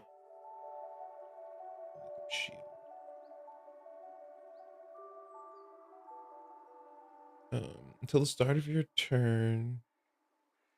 Oh, this is which you take when you are hit by an attack or targeted by the spell magic missile. So I love that you can just do it when you're targeted. I mean, we can make it something dumb as just, okay, you can only dash as a bonus action. And as a reaction, you can take you can dash as a reaction whenever an enemy moves within line of sight. It could be something that dumb. Well, say that one more time. So basically, you can only dash as a bonus action, and as a reaction, you can take an additional attack, or as a reaction, you can dash whenever an enemy moves within line of sight. That basically means all it takes is an enemy moving, and you could just rock. And again, you can rocket towards them or away from them. When you say the word move, do you mean Space. move to a new location? Movement. Or not like just take an action. Okay. Because you got to make it something, right? We have to make it something not so trivial that we're obviously saying you can do it at will. Sure. So it has to have an actual obvious trigger, not like an enemy attacks or whatever. And you can even say whenever an enemy makes a move or attack action within line of sight. What if that's it? Okay. I'm not mad at that. So that's that. So that's what it'll be. Is dash as reaction, or so reaction dash. Only as a bonus action. Because I still like only as a bonus action instead of as a bonus action, or also a bonus action. Yeah. Only as a bonus I do like that. And then so as reaction, enemy line of sight attacks. So I like that. Now we nailed that in. Glad that you guys figured to help me figure out exactly, because that was the whole point. Is I wanted that ability to like just be able to do more. Yeah. I kind of like the idea that, and again, right, if it's right before your turn, the enemy moves, you can dash as a reaction, and then it's your turn next. So then you're just like right in front of them, like, where were you going? Yeah. So there's, again, meant to be combat focused. Now, and granted, we're not adding disengage here. So you're not the rogue being able to get out of combat. Sure. If you want to disengage, you still have to take that attack. You can still dash, but you've got to take that attack of opportunity, right? Like, this isn't or waste your whole action. Or waste that whole action. Oh, you're a barbarian. You're meant to squeeze that up.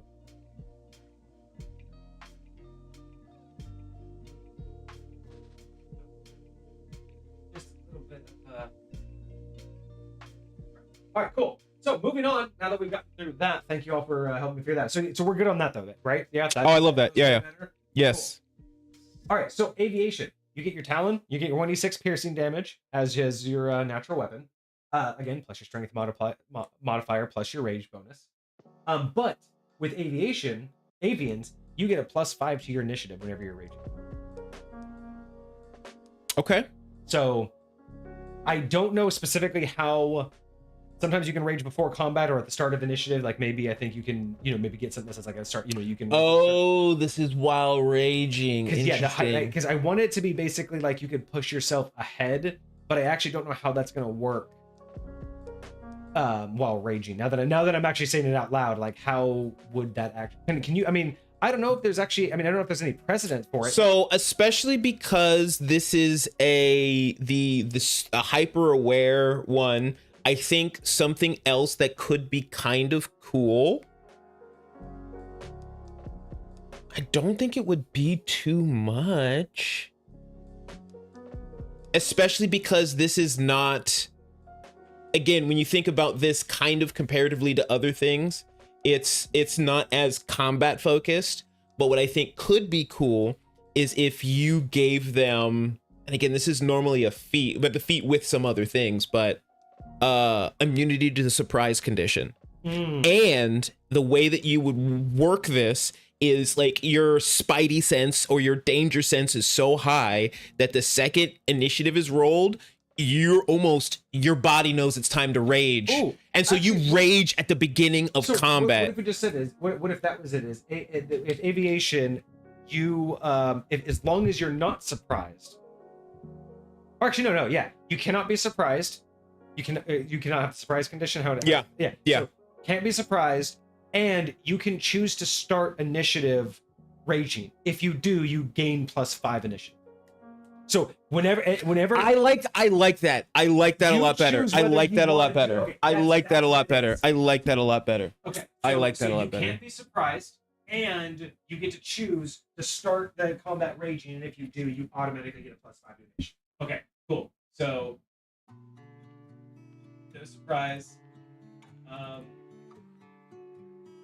Choose to start rage. Yeah. So if you want to be low key, or if you're just like figuring shit out and you want to stay in the background, you don't need to rage. You don't need to have that plus. Maybe you don't want to be first. But if it's the situation where you're like, oh, combat's going to start, I'm the center focus. Especially if everybody else is about to get surprised. You're like, no, I need to go before these guys so I can get in between them and my peoples. Or I need to get out. Like maybe... Or get them out, yeah. Especially if you got stupid movement speed. Yeah, well, I mean... Oh, wait, no, this is avian. Never mind. But imagine like you're in a situation where combat's going to start and you're about to be the one ambushed. Mm-hmm. You can't get surprised, but you could be like, no, I want the initiative because I want to get the hell out of here and get back to my group. Or vice versa. You could be like, oh, no. I want to move and get their attention. Yeah. I like that. So no surprise. And again, I feel like that's going to be a better build as we go on. Yeah. That makes sense.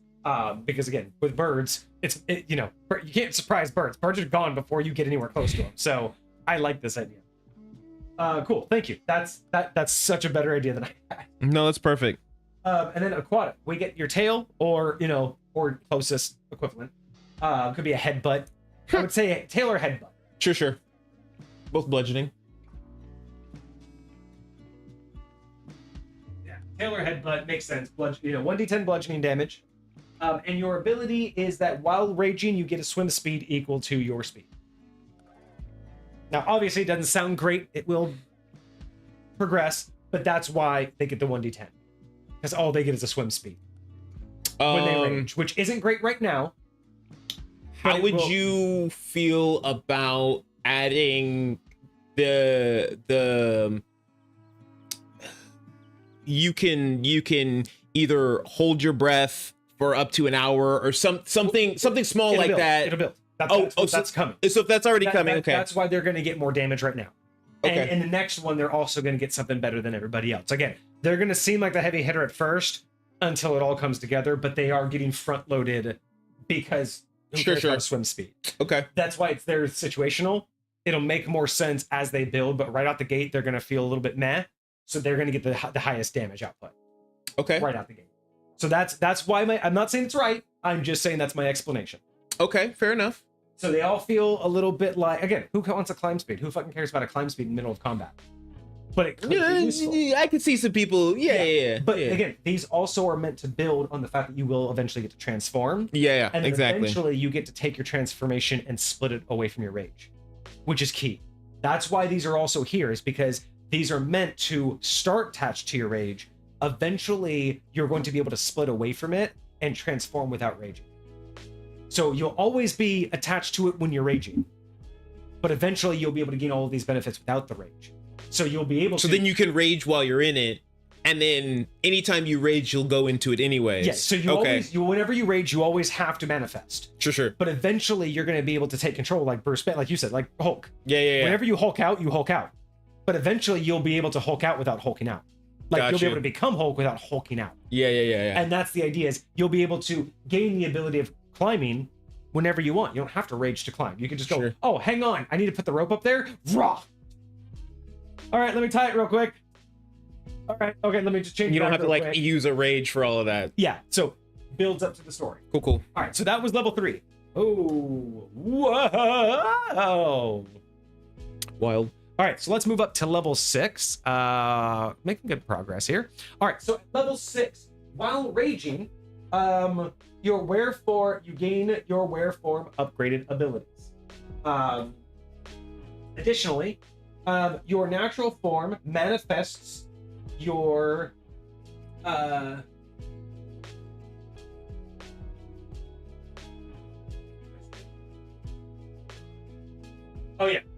basically the verbiage is like your natural form manifests your inner wear form. You gain one passive. You gain your wear's passive ability. So at level 6, you gain another rage ability and a permanent passive ability at all times. A rage and a passive. Okay. Yes. So that's where level 6 happens. Now remember, at level 6, right before this, at level 5, we got +1 attack and we got +10 speed. Right before this. Right after this, we're going to get an advantage on initiatives. And when you rage, you get to move half your movement. So remember, that's what just happened and what's going to happen right as we talk about these abilities. Gotcha. So keep that in mind. Eventually, initiative is going to be wild on the avians. Yeah. Yeah, advantage +5, bruh. You Wild. starting first. Wild. Again, have you ever gone up to a flock of birds? Have you ever gotten fucking close? Have you ever thought you surprised them? If you surprised them, why didn't you get close? Listen, Birds don't get I touched one once, man. I touched one once. It happened. All right. So, felines, your new rage ability, when your upgraded rage ability, right? Now, at level 6, when you rage, your speed +15. While raging, +15 to your speed. So last round, you already got a +10 to your base. While raging, you get a +15 to your base. Okay. So now you get to climb at your speed, but while you're raging, now you get to go 45. I think that's kind of cool. Not quite the same as the canine, Sure. but still very feline-like. And your passive, permanently, raging or not, you have advantage on all stealth checks. Okay. I feel like that's just a rock. And remember when I said that if you pick 3 of these, you can get essentially 4 out of the 6 proficiencies. This is the one you can only get 3 plus a bonus because no other barbarian can really get stealth. Sure. So a stealthy barbarian, who's ever heard of that shit? But you are cat. Fair. Of course you get that. So our canine fellas, your new rage upgraded ability, you get +1 bite attack per round. So you get your regular attack, but you can make basically 1 additional bite attack per round. What kind of action economy am I using for that? Is it a bonus action to do that, or is it? I was thinking it's like, again, it's not. It's like it would be a bonus action, but it's not gonna burn your main thing. It's basically. So then that's in addition to my level 5 +1 attack. Yes, but this is only your natural bite. So whether you're holding weapons, you only get to use your weapon. Like if you're let's say you're holding a sword and you get 2 attacks, you can do 1, 2, but then you still get a free bite. So think about it like multi-attack. Sure. You can just add 1 bite to anything you do. Now, if you've already bit, sure. It's not a free extra attack. It's just a bite. It's just 1 bite attack. So I don't know how you would write that. I would whenever you take the attack action on your turn, you can make an additional bite attack. Something like that. Okay, yeah. Yeah. Perfect. That's if you want to make that note. I don't care how that's written. The whole point is just like, because eventually you're going to get rid of your natural weapons, right? Like they're great right now, it's, a 1d8 +2 plus your strength modifier. That sounds pretty good. But eventually you're going to get a great sword. Eventually you're going to get a magical sword, right? Eventually that may not be the most powerful attack you have, but being able to default to just being able to bite real quick while you're in melee combat, I think just sounds kind of cool for this particular.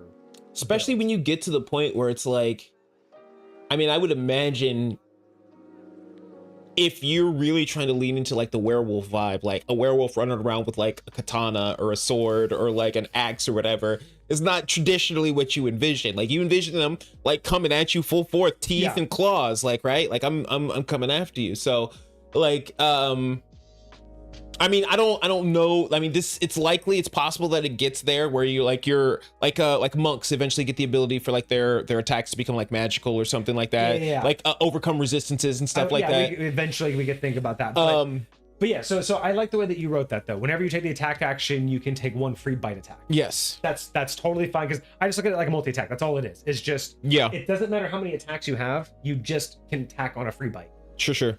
Like, I don't see why that's... It's kind of like there's a weapon mastery called Nick, where when you make an attack with like a light weapon, you can make an additional attack or whatever. Or the offhanded weapon. You can make an offhanded attack. Yeah, but that one specifically takes your bonus action, which is why I was curious about action economy. Yeah, and that's why I know that this is still a lot, but again, it's a lot, but it's only when you're raging. So I know that's your whole deal, but it's not like you're just going to get free attacks all the time. It's only when you're raging, and it's only your bite attack. And again, it's piercing. What if the thing you're against doesn't care about piercing? And there are going to be times where you don't want to rage. Yeah. So for real. And it only helps in melee. It only works in melee combat. Sure. So I feel like, again, I'm personally feeling like these are pretty good. This is not a 10 out of 10 perfectly balanced game. Sure. I just think that compared to the others, that makes it feel good. But again, doesn't immediately make me go, well, obviously I would choose that. Sure. Again, the aquatic's already dealing more damage. Or it was up until now. So yeah. Anyway, K9, its passive ability, advantage on intimidation checks. Okay. So this is that whole thing of like you're a canine, so you could just growl, like, you know, you're just in human form and you just kind of you could just gutturally growl, like, you know, like the beast that you are. You know, maybe you actually start to get like fangs, like your teeth are just all a little bit more jagged and you're starting to take on more of your animalistic traits. So you just you just have just this air of like, don't fuck with that guy. So you know, again, and so you'll notice that all of these passives are advantage on a specific check. Sure. And they all come back to the rest of them. So you saw intimidation, right? Sure. So then avian, you get this is where one of my favorite ones. Avian, while raging, +1 reaction per round. Okay. I feel like that's such a unique concept that it's almost like that I wanted to represent the head on the swivel concept of a bird, right? The you know, they are looking everywhere, they're constantly alert, they know you know, this is the perception build, this is the recon, this is the one that just knows what's going on. So the ability to do something like 2 attack of opportunities, or be able to have a reaction based feat and then still have attack, like, I don't know how often reacting twice in a round will really come up, but I feel like it's unique enough that it represents someone who is just fully battle aware, like is just ready to react to anything that's happening. But I feel like if there was even something small that would come up fairly regularly that you could give them to use their reaction with, I feel like it would like something. I felt like there's always something, like I always feel like there's something that you're holding onto your reaction for. Like there's, like, again, not because you can't do anything, but I always feel like even when you can, there's always a moment you're waiting for. So having the ability to like have a secondary one just always like freely, you're just like, oh, opportunity attack, I got another one on the run. Yeah. Like there's just something about that, but I feel like that's where that comes up to the player. That's not something, I feel like that's something that's not for this subclass to fill in. That's for the player to see that and go, oh my God, I've always wanted to add this ability to do a character. This is the perfect time because I have an extra reaction. I don't know what that solution is, but I think this is one of those weird ones. This is vibes only. It sounds like a cool ability, but because I don't play 5th edition, I really don't have a perfect example of when that would be. So I love the idea of, and again, I don't know if this is the particular build for it, but like the idea of being able to either give somebody disadvantage or on an attack roll, like, so somebody within 5 feet of me that's making an attack roll, I can like intercept, or I can do something. I can use my, like, I think that'd be more for like a paladin type build, or more, again, you're a barbarian, right? So like you said sentinel is a reaction, right? Sentinel is, so let me reread that, because sentinel is whether they come in or out of your space. So having 2 reactions means you could hit them twice. If they were, you know, if they moved in and out of your space, you could technically hit 2. Like if someone ran by you, you could technically use your both reactions to hit them when they entered and when they left. Feats. I like to dash. Does raging happen to help any creature with jumping oriented abilities? No. So jumping is really not really a thing. Theoretically, there's some rule in the player's handbook where it says you can jump a number of feet equal to your strength modifier or whatever, and theoretically, if you were gonna do some sort of check for jumping, it would be athletics or some sort of strength-based check, and you do, I don't know if it's advantage or something depending on what checks you get. Isn't it? It's one of the earlier feature. Hold on, what is it? It's not rage. It's not danger sense. What are we gonna talk about? There was some feature, I swear, where you got, maybe it is while you're raging. Maybe it is a part of rage where you could like, I don't know. You had some sort of like boon to strength-based checks or something like that. You have advantage on checks when you're raging. You have advantage on strength checks. Okay. Yeah. So so technically, yes, rage does give you advantage on jumping if you're jumping. So think about it out there. Do you think there's a valid space for having 2 reactions on your turn, or do you think that that's not worthy enough? Is that something that just wouldn't make any sense? Crazy. What's up? It says creatures provoke opportunity attacks from you even if they disengage before leaving your reach. That's what Sentinel says. Oh yeah, so you always get opportunity attacks. Yeah, there's no way they can avoid that. And it says creatures within 5 feet of you. Okay, so it's not when they enter your range, but it's when a creature within 5 feet of you makes an attack against a target other than you. Okay, so that's. But still, that like that's a great thing, especially if I can do that more than once. If I can do that more than once, again, I'm probably going to be in the thick of it. I'm a barbarian. I want to be up in like all the action, like taking damage, whatever. If I'm up there and I'm next to 2 dudes and either of them want to attack like the squishy rogue or the wizard that are next to me or whatever, I can poke both of them. There's gotta be other things that use reactions that this could be beneficial. I really do think there's got to be something that can be done. If there isn't, there should be. That's what I'm saying. It's like, I feel like reactions is one of those things that's just so underused. So let us know in the comments what you think about having 2 reactions per turn. Should we get rid of that? Should we upgrade it, or should we keep it? Let us know. But moving on. Advantage on perception is their passive. Okay, advantage on perception. I love that. Why not? You know what I mean? Again, they are the aware ones. Okay, so imagine this too. Try to walk with me. Like, imagine you have a group of players who all wanted to play barbarian, so they all took the same subclass and they all took a different variation. It's starting to feel like a complete party, right? You got the rogue, you got the fighter, now you've got like the wizard, almost like sure perception type person. Like I really but they're all barbarians. But again, multi-classing. Like as I built this, I really started to see the synergy. Like up to level 10, you could be level 10 barbarian and then multi-class. Like there's got to be like some wizard shit that uses reactions, right? Like or oh my god, can you imagine I mean, I think abjuration is the one that has the most reaction based spells. I know it's not meant to be specific for, well, you can't cast magic while raging, but how funny would it be like the avian one is like you can as a reaction you can counterspell magic, or you as a reaction you can cast any spell under level 5 if a spell has been cast within 5 of you. You know what I think would be really cool and really effective for something like this is basically giving them a counter spell, but it's so somebody has to be casting a spell within melee distance of you. So, and I'm basically using my hands to interrupt and stop their spell casting that they're doing. So like I don't know if I would require like some check or some saving throw from them. I mean, that would be cool for later on when I'm forcing somebody to make a saving throw. Like, so I come in here and I'll use my reaction to basically try and interrupt the spell that they are casting they're casting it. So how about this? What if it was, so aviation, your passive, so the passive is perception. So while raging, you get 1 additional reaction per round. In addition, as a reaction, you can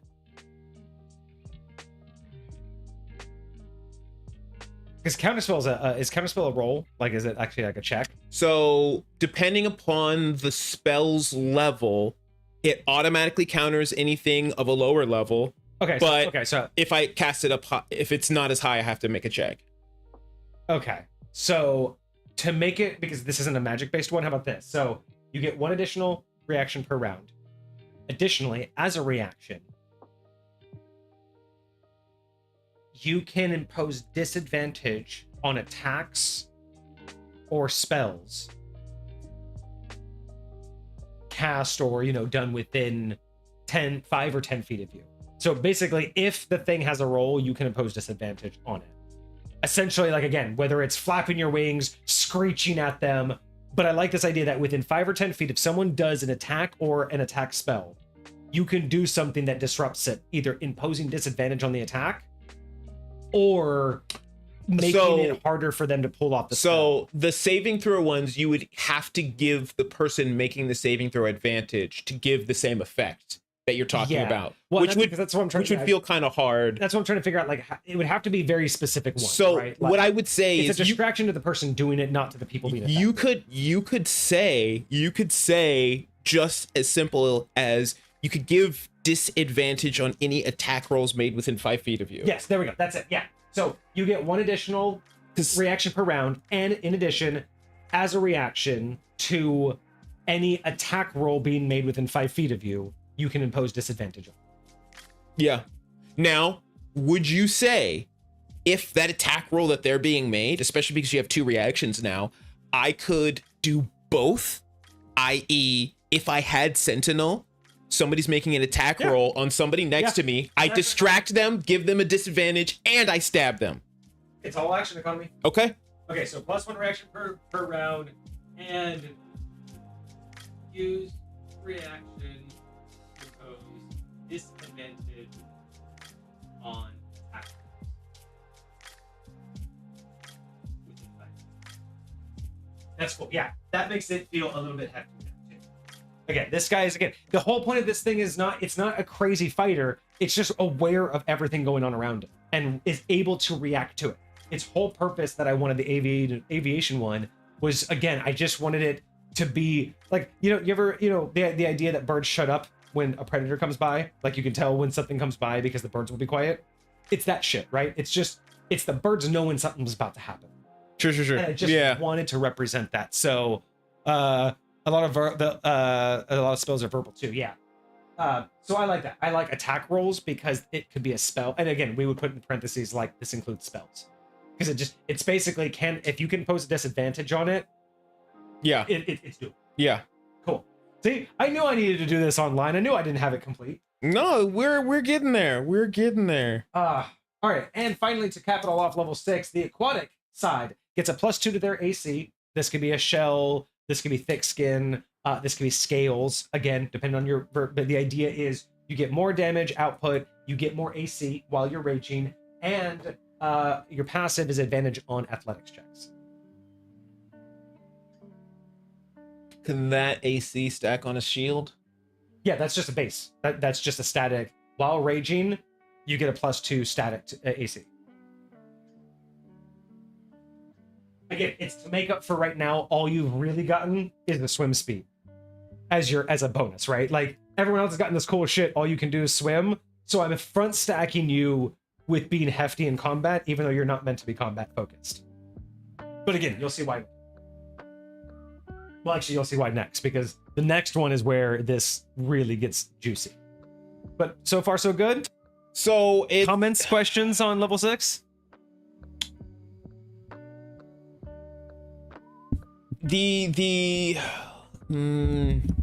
Again, this goes back to kind of what I was talking about with the double dash. The AC is one of those things that is like very, very challenging to come by. Like you can make some crazy. I was just talking to one of my buddies who ended up finding a way. I think it was at level 9. He ended up with like a 27, 28 AC, something crazy. So it's definitely possible, but a lot of what it requires is very like either high level powerful magic items or certain other class features and stuff. So, but also consider by this point, many other similar types of subclasses would have gotten resistance to magical weapons by now, or they would have gotten overcoming magical resistance, sure, which we're not. So in that's going to be my devil's advocate, is we aren't going to get those kinds of things. Well, not all of them will. One of them will. But it's just one of those things where I think that's a different direction that everyone would expect, but we're not going to go. So I'm pretty sure we said it was dexterity and constitution, and I'm gonna just say both of those are a 4 right now, because you're probably gonna want your strength to be at a 20. So if we have 18 armor class with those two, possibly, and it's at level 6, and then I get 2 more to get to 20. While raging. 20's not crazy. While raging. 20's not crazy. So 18 regularly and 20 while raging. And again, this is only because by now, assume everybody was a different class in the party. Sure.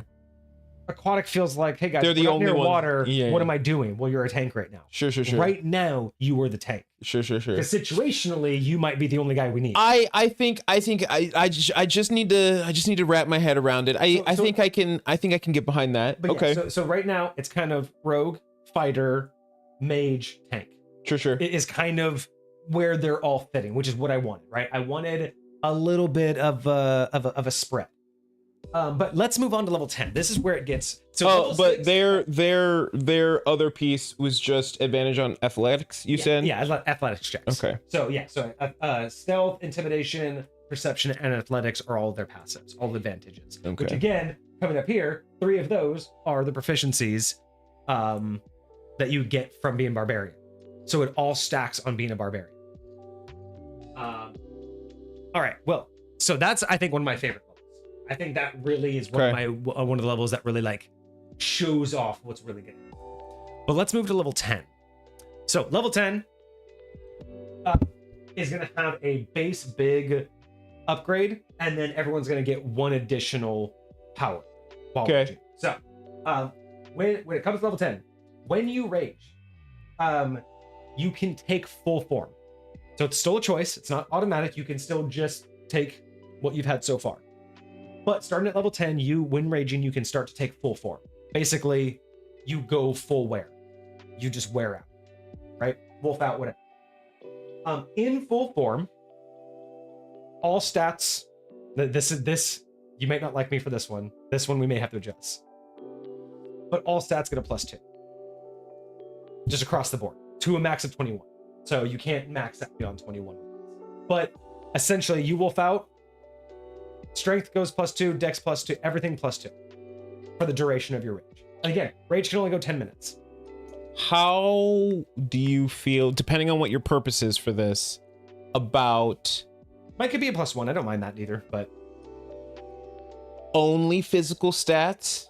okay. And it can go up to a 22, because going up only 1 doesn't really do you any good unless you can get the additional point. That's what that would really be the only reason. And that's all I'm really. I mean, I get what you mean by you don't really need the mental stats. I was just trying to make it something. Like something really like. But I think, and now that's across the board. That's across all 4 of them, right? Everyone's getting it. Everyone's full, when you take full form.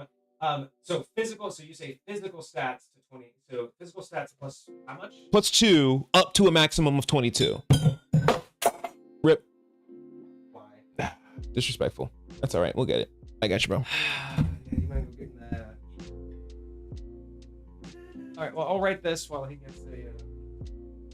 Of course, you can't stop breaking shit in his house.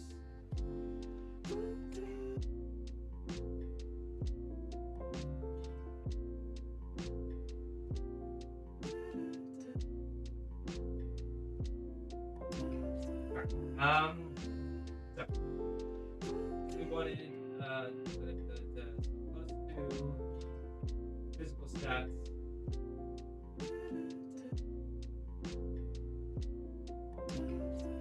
What was it? +2 to all physical stats? All physical stats. He has to fix it for. Oh, yeah. Flash stats. But yeah, +2 to all stats and.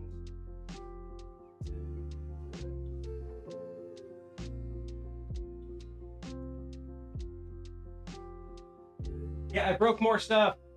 Of course, because I can't stop right now.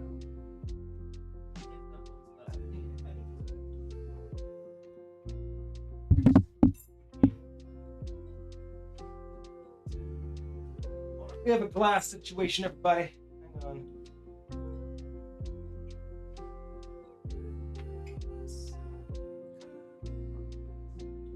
Oh, wow.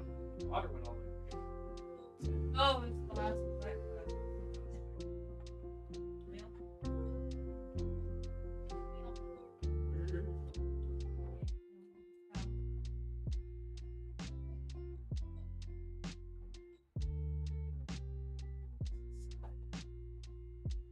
Sure.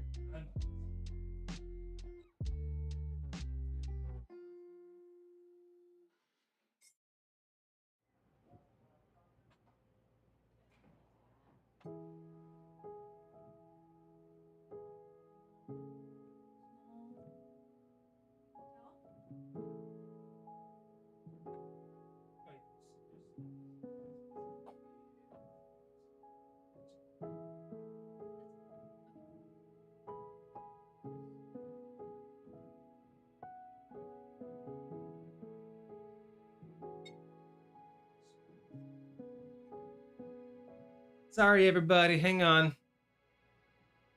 So +2 to all physical stats. I do like that. Did we say something else about?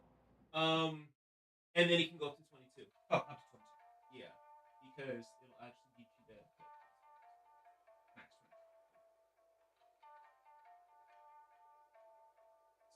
22. Perfect.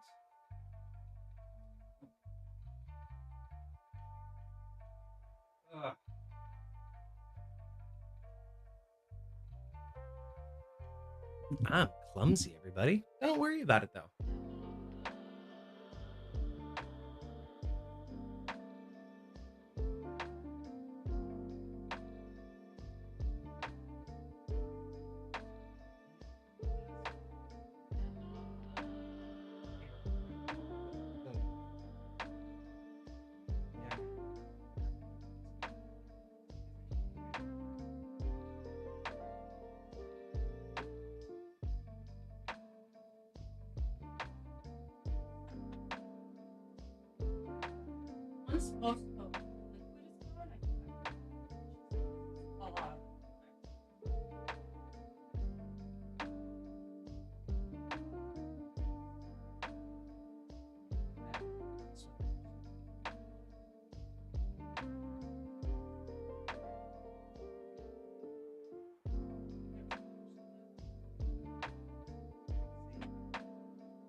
What will be any roleplay-esque stuff for the story under the helm? You mean like just for the this class? Like, I mean, we'll probably just add in some lore.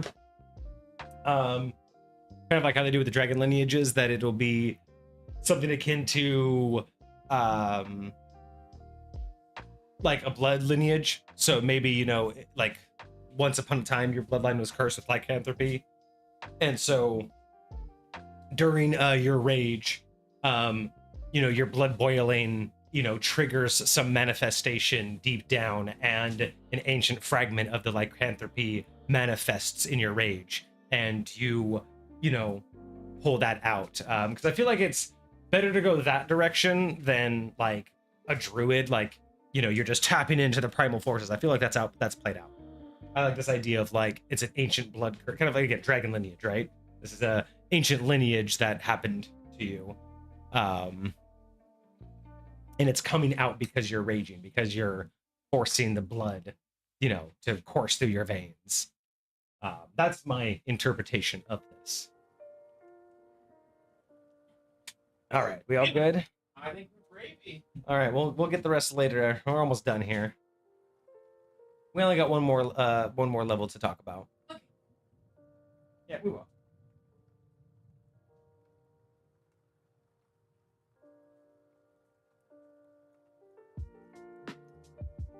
All right, so the other part at level 10. So at level 10, physical stats +2 up to 22. Yes. I wanted to say that when you transform, because kind of like I did want to take a little bit from Wild Shape, that when you get your full transformation, your HP changes. So I did want like its own pool of HP, kind of like how Wild Shape gets its own pool. Okay. I felt the best way to do this would be to make it based off of your standard pool, not some arbitrary, like, you know, like not some beast pool. So I was originally thinking when you transform in this manner, your HP becomes 1.5 times your max. So like if you have 50 HP, you now have 75 in your transformation form. Now, a couple problems now that we've reread some things, right? Because I want to talk about more, because there's more to it than that. So now, you thinking 2014 druid or 2024 druid? I don't know. I'm just saying, like, just the concept of Wild Shape being like it has its own pool. Sure. Transform into something else. So the idea is that you transform and you are now with a new pool of health, right? You have a different pool. You don't have your standard pool. Now, in 2024 Barbarian, when you hit 0, you have a chance to roll and get double your level in HP. Well, and what level is that?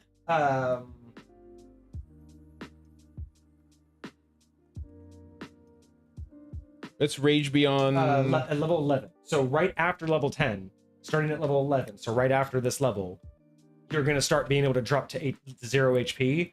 And if you make a DC 10 check, a DC 10 strength check or con check, you get to go up to twice your barbarian level. Okay. Oh, I'm sorry, half your level in HP, not double, half your level.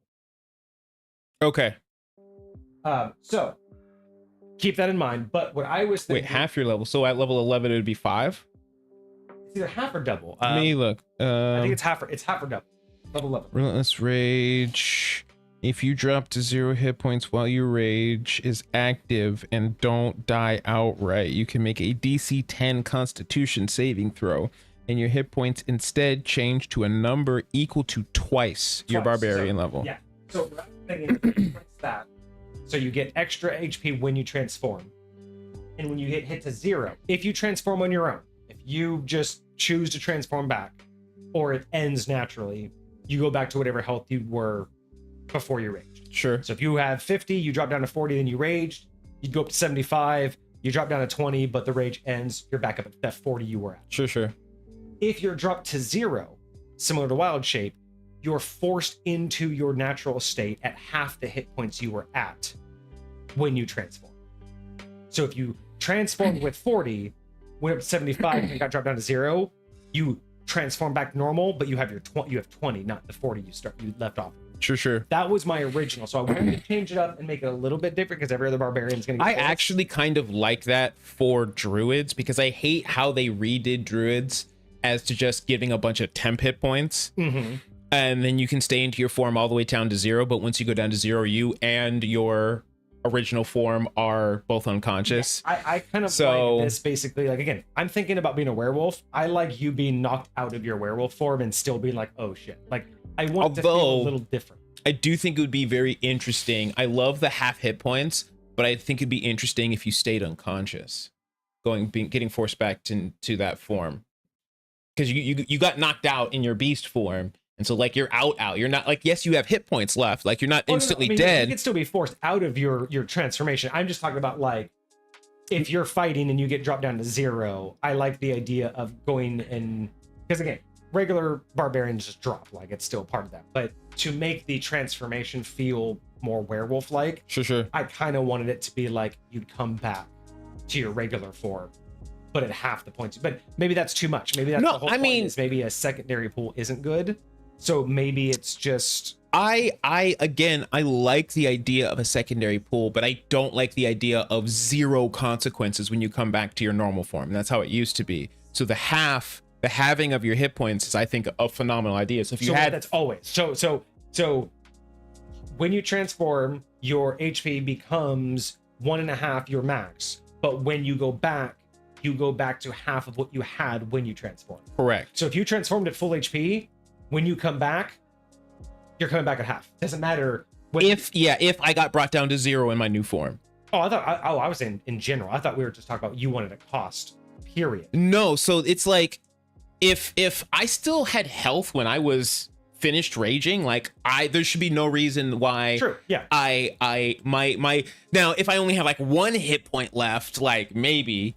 But, like, you know, if I still had health when I'm coming out of my rage, like, there's no reason my health going back into my normal form should come down. That's how I think. But if I go down to 0 while I'm transformed, then when I come back into my normal form, then my health is halved. Like that. Yeah, exactly. That's what I was saying. Yeah. I thought you were saying you wanted more. Like, no. Punishment. No, that is the punishment I think is good. Okay. But is getting.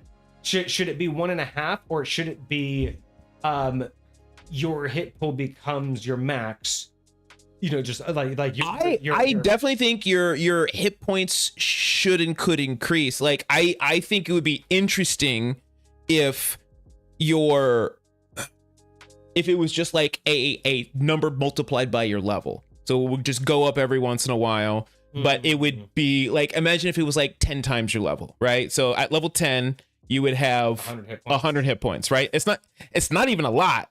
It's really not even a lot. Like, at level 10 as a barbarian, you should probably already have more than 100 hit points. I mean, that makes level 3, you'd have 30. But remember, this is just your hit points for this form. You're still going to be able to come back and be a barbarian, but like an unraging barbarian. Yeah, 10 but times your level actually sounds a lot better than 1. So You know what I mean? And then when you get to level 20, you get up to 200, you know? Yeah. But yeah, return to normal form unless brought to 0, then you're at half what you had when you raged. Yeah. You got back to half what you had. Yeah. Perfect, cool. Because this way we don't have to build a whole extra form and all these stats. I just want the HP pool. You rage, and again, only when you choose full form. You can still rage and get these other things. This is when you rage, you get to choose, no, I'm going to Hulk the fuck out. Then you get a new pool. But when you come back, if you get knocked down all the way to 0. And you can only go into this form when you when you're raging right now. Yes. Right now you can only take this form while raging. You don't have to, but you can. So you can still do this stuff. And I think this is just, we'll call it PTSD from everything else that 5th edition has brought. But like, I'm always used to there being some sort of like, oh, you can do this once per day, or you can do this. But this is just, you can do this any single time you rage. Like you can, or you don't have to, but like you can. And so, you know, my initial question is, just like raging or not raging, the biggest reason why you wouldn't rage is because you get limited rages, right? Yeah. Otherwise, so many people would just rage. Or you get a number equal to your level. Oh, say that again? You get a number of rages equal to your level in 2024. At what level? You get a number of rages equal to your level as a barbarian. Oh, like Period. full stop? Like Period. always? Yeah, look it up. Double check me. But I'm pretty sure the page I was reading says that when it comes to rage, you get a number equal to your barbarian level. Let me double check my notes here. Level 1 rage, blah, blah, blah. Blah, blah, I don't know. Because I'm looking at number of rages, and it says 2 until you get to level 2, then you get 3 until you're at level 5, and then you have 4 until you're level 11. Oh yeah, no. I don't know what. Maybe I was reading something else on that. I thought it said that you get a number equal to your level. Maybe that was something else. I will say the progression is better in 2024 than it is in 3 by level 3, 4 by level 6, 5 by level 12, and then 6 by level 17. That's not terrible. Yeah. So this is only when you can rage. So yes. Now granted, again, you can choose, like you said, sometimes you don't rage because of that of you know, the number that you have, right? Totally understandable. That's why, but sometimes you don't want to go full wear form, like you don't need it. You just want to do the rage. So, and I think the only people that would say that are people that are playing the character. Exactly. Like There any might be min-maxers, like situations- I'm going to, because it's not costing them anything. Exactly. So they're like, I'm going to do it every single fucking time. I'm going to be as powerful as I possibly fucking can, It's and I'm fine. going to, Like, you know. But you know, play the character you want to play. But I do think like for what this is, like even if this was just automatic and you didn't get to choose, I don't think that would be crazy. No, I think that would be fine. I like the choice for the role play. I don't think it's necessary for the mechanic. Sure. Yeah. But yeah, I thank you. I do like 10 times your level for the HP. Okay. I think that's so much better. Yeah, so good there so far. And so that is again across the board. None of this is type specific yet. That is this subclass specific, not wear form specific. So here's what you get when you do full transformation. So at level 10, full transformations get their own base ability, right? So remember, at level 3 you got your base ability, then you got your level 6 upgraded ability. Now at level 10 you're going to get a base transformation ability, and at level 14 you'll get an upgraded transformation ability, right? So again, this is only from now on when you choose full form. So we're talking about main upgrade and then a power up, or is that what we just got? Oh yeah. So level 3, remember, like, so level 3 you got climb. Sure. When you did that, and then this one you got speed, and then you got stealth. So this one is only going to happen when you take full form. You're going to get this ability when you take full form. Okay. So starting at level 10, you can take full form. Okay. When you do, in feline form, when you take your full feline form, you get a plus 20 pounce. It's a type of move. It's a jump. You get it's either 20 or 30. I haven't decided yet. But basically, it's a jump. So you can either jump without touching the ground, which means no effects. No, you could bypass, difficult terrain. You could bypass a hole. Sure. You can also go vertical. It's a 20 foot. So if you need to go to a ledge that's 15 feet above you, you can jump that. Okay. So that's why I'm thinking 30, because 30 could be, that's basically you could jump your movement distance. So that's too much. That's why I limited it to 20 on my draft. I 20 feels good, especially because there is theoretically a monster manual move called Pounce that is that, but also has an attack at the end of it. Yeah, and this is just for basically you could just jump and attack. But it would require an additional piece of economy. Yeah, this is just the movement. Does that cost you your regular movement, or is this on top of? On top of. This is like a dash action where you can just choose to pounce. So it's kind of like the plus 15 feet speed you get at level 16, except it's in the form of a pounce. Yes, you just get to move vertical or horizontal, but the idea is you get an extra 20 feet of movement in the form of a pounce every round. You just get to do this as, now granted, again, like you said, maybe we need to tie it to a bonus action, whatever, I don't mind. But the point is when you're in full form, you just get to clear gaps, jump over things, like you just get to leap like a cat. That's just when you're in full form, you got the fucking legs. Sure. Cool? Yeah. So that's that, yes. Cart, yes, there is jumping. I wanted these to feel very unique. Cat's already been pretty cool. It's been stealthy. It's been all these things. Level 10, make it more stealthy. Make it more versatile like a cat. I wanted this. I mean, you're already getting all this other cool shit. You don't need a super big power up here. You just need to follow suit, right? But we'll see how you guys feel about the rest of them. Canine. What's up? Have you read ahead? No, I haven't. But like, depending on what these other guys get, I don't know how much, if she would feel like too much for this thing, but I almost like the idea of jumps can cat 5 to 8 feet, being able to like move silently, or like when you jump or when you move, like you don't you make a lot less sound or no sound or something like that. Like stealth. That's where the advantage on stealth comes in. But I do agree with you adding more. Like, I could even just add, like, you can walk, you can add, you can also just move silently. That's what I'm saying. Like adding something like that to level 10, I feel like wouldn't be the end of the world. But it even says that because cats can leap 5 to 8 feet. So considering how big they are to compare to how much they can leap, he doesn't even think that 50 feet would be unheard of. I mean, yes, but again, I think like when it comes to what we're giving, for what we're doing, like I'm trying to imagine, number one, we are talking about barbarians here. Not all barbarians look the same, right? But you're gonna be hefty. So like what we're trying to like represent, and we haven't gotten like quite to the lore of what we're doing just yet. But I feel like, trying to envision what we're seeing when it comes to like barbarians manifesting these types of abilities. I think 20 feet, maybe 30 feet, but 20 feet seems very reasonable for what we're trying to do. We can workship these as we write it out. I do want to workshop a little bit more about like the move silent. However, we can add that in. Sure. That in his full transformation form, totally fine. Yeah. Cool. So there is a jump. That's for the cat. I actually think, now that I think about the other ones, maybe it should also be able to be move silent and or pass without trace, whatever. Sure. Makes sense. All right, but also with the canine, when the canine's in full form, they get resistance to cold damage. Okay. It's not amazing, but it follows suit with the idea of what they are. Sure. So whatever canine you are, you just get resistance to cold damage whenever you're in full form. So you're a beast. You're walking through the battlefield, hopefully just, again, not tanking things, but you know what your element is. You know when you're going to be in the run. And again, these are meant to all feel different, not balanced as a mirror. Sure. But balanced as in none of them make so much obvious sense why you would choose one over the other. It's how do you want to play the character? Right. So one gets 20 feet and gets to walk without being seen or traced. One gets resistance to cold damage. Understandable, but imagine a player as a cat. One jumps, does a slam or drop on an enemy. Yeah, I would like people to add that pounce to an attack. That's the point of it. It's mobility, but it's also for attack. Yeah.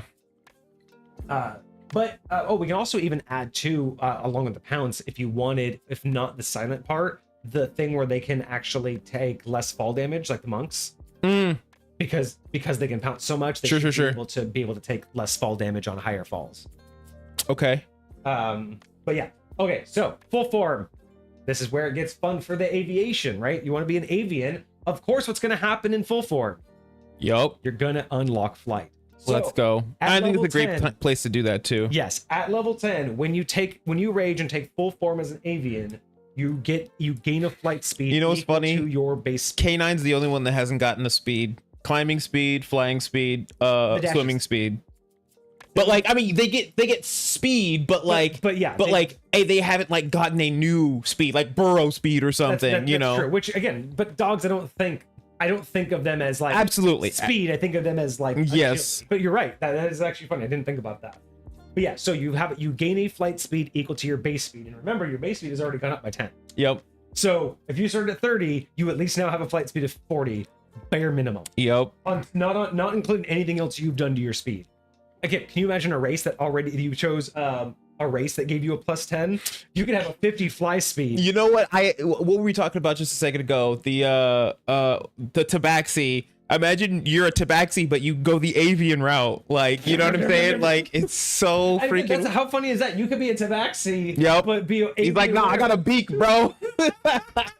I love it. So yeah, so that's it. They just get the fly speed equal to that. I mean, again, if we're gonna tack things on, we can also say that they get like a feather fall in this form, like automatic. Sure. Unless they're unconscious. I guess canines. Ooh, how about this? If we're gonna let the feline have pounce and like the move silent, and aviation's gonna get flight and like essentially feather fall if they're not unconscious or glide, or I guess because you don't really need those if they have flight, right? Those are obvious. But I guess you can also give the canine is not affected by difficult terrain. Because dogs are pretty good, you know, like I imagine like them just be pretty good at getting through anything. They can walk through bushes, they can walk through, you know, they're good survivors. They have the feet for it. So I wouldn't mind, like, again, if we're gonna tack on a few things to fill it out, that would be one I would want for the dog. For okay. The canine is can move. I mean, I do think resistance is very cool, you know, and I think it makes a lot of sense for what they are. I'm just if we need to tack on sure. to fill the others, and that one feels like it needs something, I don't think that would be abnormal while in that form. Okay, fair enough. And then of course, aquatic water breathing. Okay. Full because you already have a swim speed, so now you get water breathing. Okay. That's where again you needed to be front loaded because now it makes sense. Finally at level 10, now you can basically live in the water. Now water's your buddy. But that's very situational, right? Like if you're going to be on the sea, if you're going to be doing a pirate campaign, you may want to go aquatic for a minute because at level 10 now it doesn't matter. But it needed to feel like it could hold its own before you, because I knew water breathing was really what was going to solidify it. And it didn't make sense to do water breathing before swimming. And I didn't want it to get, I didn't want to get water breathing while everyone else was getting attack stuff. So I would even say, and I don't know how you feel about it, because I would say even for water breathing, we're talking about tacking something on, like saying something like, and I'm okay with this verbiage in this particular situation, but while in the water, your speed is doubled. Oh yeah, totally fine. Yeah. Absolutely.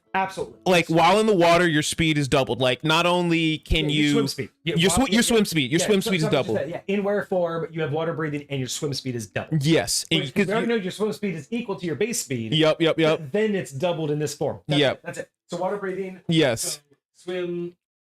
That would make it feel like not only because you're right. You're not always gonna find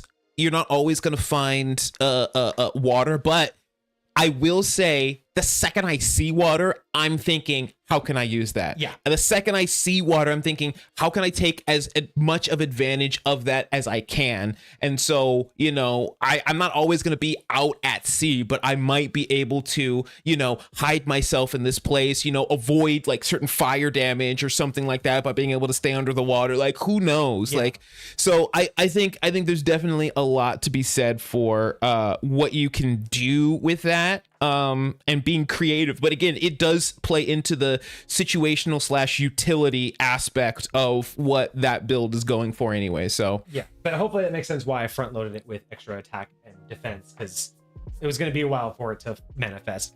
Cart also puts up another good example too. If you did allow the 50-foot jump for the feline, the pounce, it was 50, it would be useful for flying creatures, because most flying creatures have about a 60-foot fly.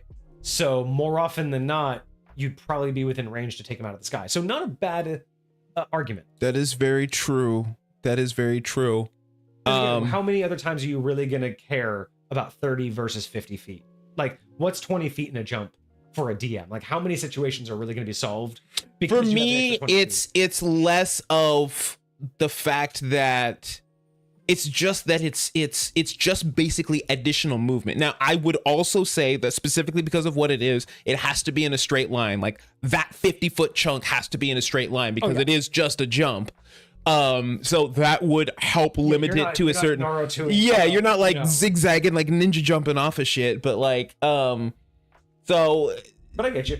So I see the arguments on both sides. I do. I see it. I think 20 is a good baseline. I think it could go up 20, 30, but good point though. Sure. 30 actually makes the most sense though, because even then most flyers usually want to be within 30 feet for attack. So then get in and get out, because otherwise, even if you do have a 60-foot movement speed, like, yeah, you can, if you're 60 feet out, that means you can only get to me and then attack, and then you're done unless you can dash as a bonus action. And then at range, but then why are you at, yeah, exactly. What DM are you playing against that they're going to sit at 60 feet with ranged characters being like, haha, you can't get us. So I think 30 might be, I'm going to just say 30 because I feel like that's the sweet spot. Sure. It's really that sweet spot of it basically doubles your movement in one. It's kind of basically like a free dash. It's in one direction. It covers most gaps. It covers good height distance. It covers some flying attackers, but it's not so absurd that it overcomes every single obstacle and it makes you basically Superman. So Sure. I'm going to say I'm okay with 30.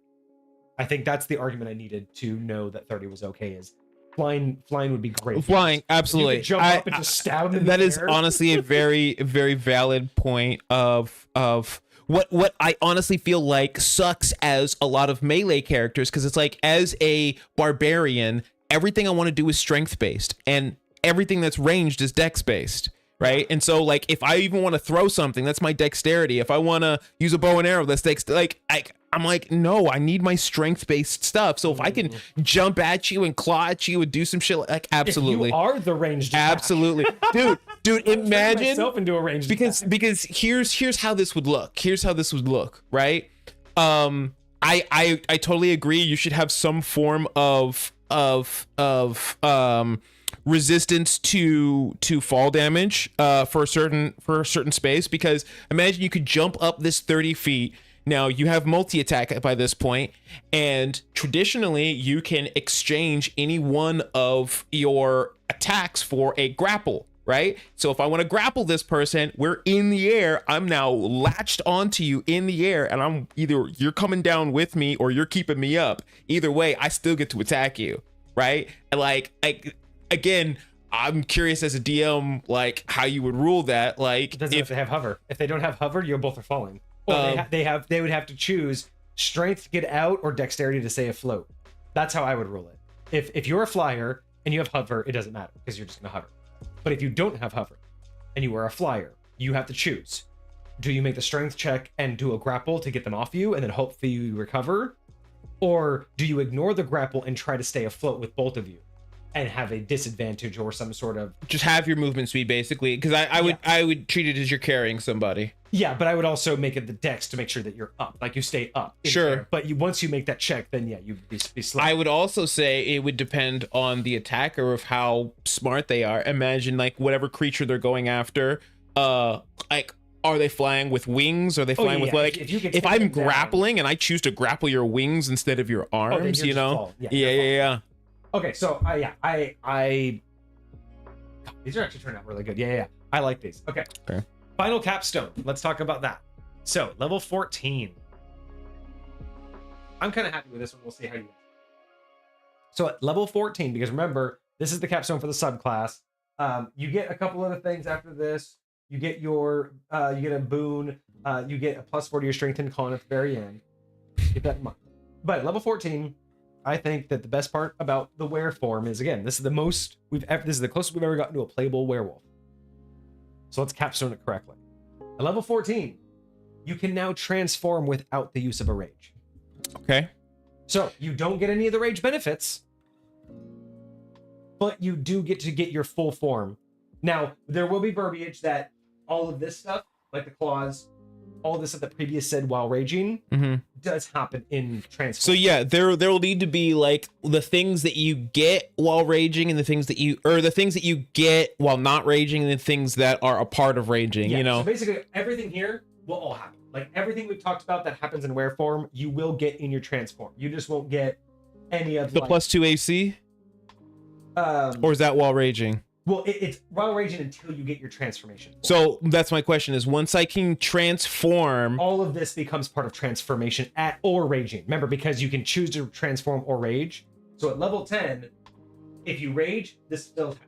If you transform, this still happens. So once you get down here, this still happens when you transform or when you rage. That's the idea. Is you take all of this. So you just don't get the base rage and all of that stuff. Basically, all you're doing is you're just splitting the transformation that you got. If I rage and don't transform, do I get the +2 AC? Yes, you still get all of this while raging, always.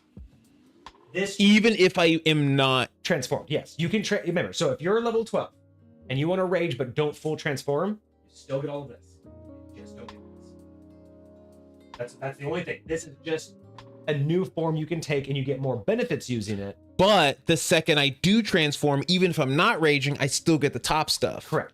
That's so crazy. But for instance, if you transform to say, let's say you guys got to swim, or let's say you got to transform to do a jump to get across a cavern, you're not going to get your resistance to bludgeoning, slashing, piercing. Like again, so, it's a small sacrifice, but you see what I'm saying? Is like, you're still not going to get your basic rage stuff, but your form. And here's the reason why: is you get it a number of hours equal to your level per long rest. So at this stage, you're level 14, right? So essentially up to 14 hours a day, you can be in your transformed state. So it's more of just a, why would you do that? It's just so you can get this shit without burning a rage. Like the purpose of it is just so you can get these things for either RP or campaign purposes without having to burn rage or be in combat. That's all. That's really all it's for. You're gonna get some other stuff here, but it's just it's a way to make the character feel like they've gotten control of both things. I'm just trying to figure out because I don't want any one to make the other feel obsolete. Meaning I don't want you going into this transformed form to make I don't need to ever rage. Why would I ever rage when I can just be transformed and get all the benefits of being transformed? Well, because you still get the bonus to it. You still get the extra damage. You still get the resistances. You still get, whatever. You don't get any of your resistances if you're not raging. Because none of this did anything for you. That's why none of this touched that shit. Yeah. All of this is focused on the effects and the abilities. So, and again, here's the other question. Why would you ever? Like, there doesn't seem to be a time. So the only time, in my opinion, that you would be using transformation without rage is, I needed to jump up 30 feet. Right? Like I needed to cross something, or hey, I need flight real quick. Me and my partner want to go travel somewhere. Let me go fly real quick. I don't want to burn a rage to fly. And I can only rage for 10 minutes. Remember, rage still only lasts for 10 minutes. This means I can fly for hours. I can breathe underwater for hours. Rage, no matter what, only lasts 10 minutes. So splitting the transformation allows all of this to be used longer than 10 minutes. The biggest thing I would say is I would probably do it for a number of hours equal to half your level. Okay.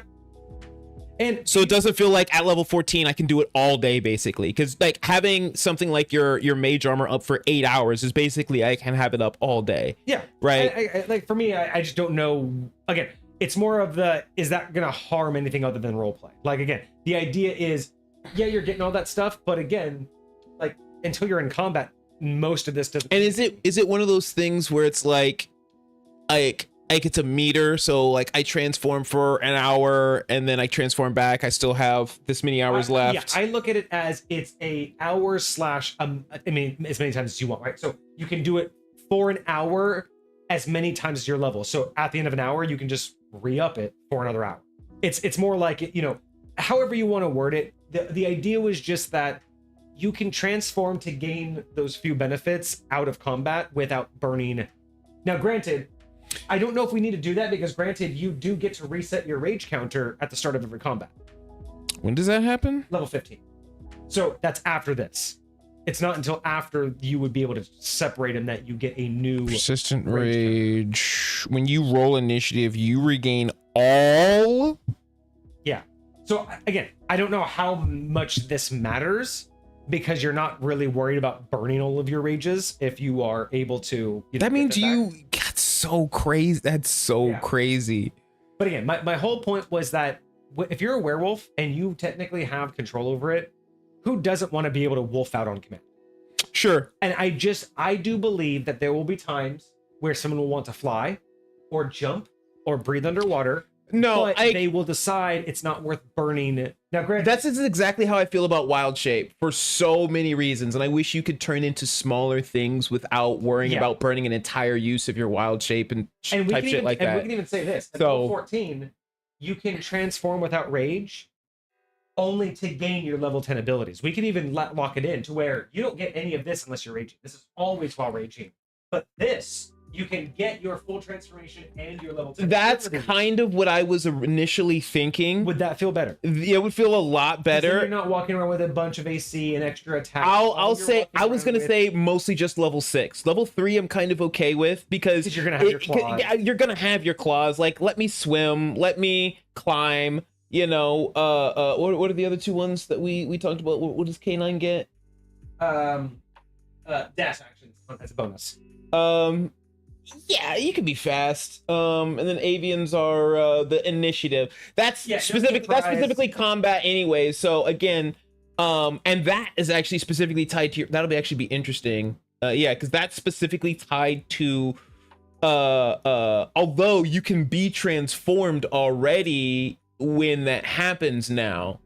So because the way we worded that initially was how are we going to tie this to our rage? And it's like you get this like sixth sense, you can't be surprised, and at the start of combat you can choose to to rage, and so you can still choose to rage, but you honestly don't have to. Yeah, but again, at this point you're so. But yeah, so if it was like you can do that and get access to level 10 and level 3 abilities, that feels right to me. And then the level 6 stuff is tied to your rage. That to me would make rage feel a lot more useful / worthwhile. But how about this? Instead of again, that, what if we just said level 14 use of it. Rage lasts up to an hour? This way it solves the problem I want, which is you can use your form outside of combat, because right at level 50, so for one level you're going to be worried about burning up your rages. Then the very next level, the moment combat starts, you're going to get all your rages back. So you're never going to. So what if it was just. That's valid. So what if that's valid? I like that a lot better. It was just rage can now last an hour, because how often in a campaign are you going to fly for longer than an hour? Water breathe. And I think that should be a challenge that they can get over if they need to. So okay, so how about this? At level 14, rage now lasts 1 hour. So you still rage now can last for up to an hour. Rage can, Cool. And especially because all you need to do is use a bonus action to keep your rage persisted. Yeah. And the whole point of level 14 was for me to say you want to be able to use this shit for longer than 10 minutes outside of combat. That's all I wanted. You pointed it out. That doesn't make a whole lot of sense. But if rage now can be and again at level which one was it? 15? Beginning of combat? So level 15, yeah. So at level 15, you're not going to have an upkeep. So at level 14, rage lasts an hour as long as you're upkeeping it.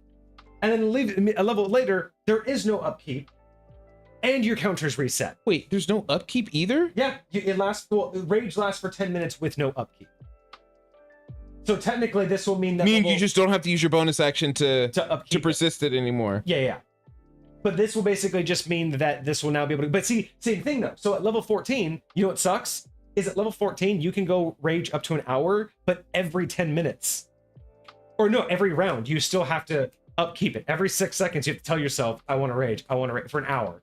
Every 6, I want to rage. That might get a little mentally exhausting. So at level 15, it immediately like, okay, I can just rage for an hour and not think about it. Yeah. So I like that. I think that does exactly what I wanted, because I do see what you were saying is most of these don't matter, but some of them don't make sense to be persistent all day. Sure. But I just feel like if I can turn into a bird and fly, if I can turn into a cat and jump, and why would I only want that during combat? Even that little, because we were talking about the Hulk earlier, and like there was there's, I don't know if you remember that one scene where he looks a lot more like Mark Ruffalo, and he's like literally wearing glasses and using like articulates. Professor Hulk, right? Like that mentality that almost that almost gets you to the like when we hit level 15 and I can do that, like it feels like I'm not having to mentally be now I can just be you're just it. Yes, I'm just it. Like it feels like I get to that point. So even though you're combining like the 14 and the 15th level ability to like get to that point, I still feel like, especially because for a level you're working it out. For a level, you're working out what it looks like, but eventually you're like, okay. But again, the whole point is not to be the super powerful thing out of combat. It's to get those cool ass abilities out of combat. Yeah. Because again, like a druid, you have to burn a wild shape in order to get the thing. I want the barbarian to do the same. But again, it doesn't make much sense to decouple them when 15 solves that issue. For sure. And there's still an economy attached to it, so you can't just beat it all day. You can't just beat it for 24 hours a day. Otherwise, you literally would have to make combat every 6 hours to get your back. I go fight an ant. All right, I get my shapes back. Right, I fought an ant. I entered into initiative. Come on, man. Okay, cool. So I like that. Again, I'm so glad I brought this here. All right, so let's talk about at level 14 what the capstone abilities are when they transform. So now transformation can last up to an hour. Okay. So what else do you get? Only when transformed into full form again. Remember, so level 3 and level 6, anytime you're raging, and some passives, level 10 and level 14, only in full transformation. Here's the question. We talked about the manifestation looking like whatever the player wants. Right now, those things always happen. Like when you first get it, you're always transforming when you rage, right? You're always having, like you're always getting your natural weapons. Your hands always those claws, especially if I choose like a very different race, because this is a class, not a race thing. So like say if I'm human and I have just regular hands, like when I transform, that is something that's happening to me. Yeah. And so then it goes away when I don't. So now once I have the choice, when I don't rage, am I raging as a human? Because theoretically, I can rage in this class before I get the subclass. Yeah. Right? So when I do rage in this class before I get the subclass, I don't transform into anything because I don't have the subclass. Yeah. I look at it as the transformation of wereform is not stoppable. You don't get that choice. Like the whole point is at level 3, it's a blood thing. Like that's why I wanted my lore to be a blood curse. Like sure. You rage, your blood boils, and kind of like what happened to Deadpool. Like almost died, and then his the genes activated, sure. And he becomes a mutant. That's what I want this to be. When you rage, your body reacts to raging. You get claws, you get your fingernails become attacked. You know, your teeth and you again werewolf. You partially werewolf out, and then you bring it back. Yeah. And then at level 10, you're like, wait a minute, I don't have to partial. There's more in me. Yeah. And then you realize, oh, I can either do half or full. You can never do none. Doing none is not raging. Okay. None is not raging. That's what I needed to know, because once you have the ability, oh wait, no, we just took that out. Yeah. We took that out. The whole point is when you're not raging, you're normal. If you're raging, you always look partial. At level 10, you can unleash full force. Yeah. Because I was gonna say like the only value I could possibly see in not, I guess you could say, wolfing out all the way would be visually. It would be just like, hey, I don't want to let these people know that I have this other side. Like, yes, let me look angry, but not look like but you're gonna look partial regardless. Yeah. Then there's really but the partial could also just like any rage. You could just say, like a Super Saiyan, they just get beefier and hairier. Yes, and I would also say have to be animalistic. It's just it's that you are becoming a werewolf. Like you're becoming a were version, and it's the fact that your rage is spiking this out of your bloodline. It's pulling out this capability, but only when you've lost it, right? That's what I like. Again, it's very much like Hulk. It's deep within him. It's just only manifests when it comes out. Basically, that's what this is. It is the werewolf version of Hulk. That's all this is. It's the were-Hulk. Yeah. But yes, so I would say that you're always partial when raging, however much that looks like. Right? Sure. But the full transformation is a choice. It, at the very least, has to give you the abilities to have the claws, bites, and talons, because that's like whether or not you want that to be a full snout or just sharp teeth. Whatever. Absolutely. And then the full transformation again. Why would you not want to transform outside of RP? You're not going to choose to be at level 15 and not choose full form. Like, it doesn't make any sense. So I don't want it to be where I have to.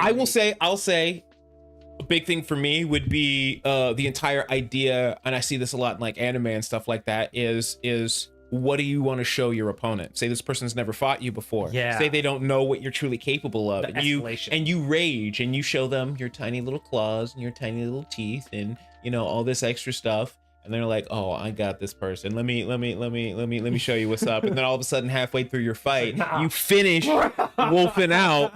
Now, that would be my next question. Is there anything in here that's saying, like, say I don't wolf all the way out, like, full choice. At any point in time, I can just go into. Why not? I mean, I'm already raging. It's part of. We could add the verbiage in, but I don't see after level 10. Transformation is anytime after you've raged. So you can. Then I would tie some sort of action economy to it. Yeah, that's fine. So if it's the same action economy as raging, just basically saying it's another bonus action when you want to fully wolf out, like that's fine. But like that's all I would do. Say, like, when you rage, you can choose to take full form (parentheses) at time of rage or any time after raging as a bonus act. So it would just say when you rage, you can take your full form (parentheses).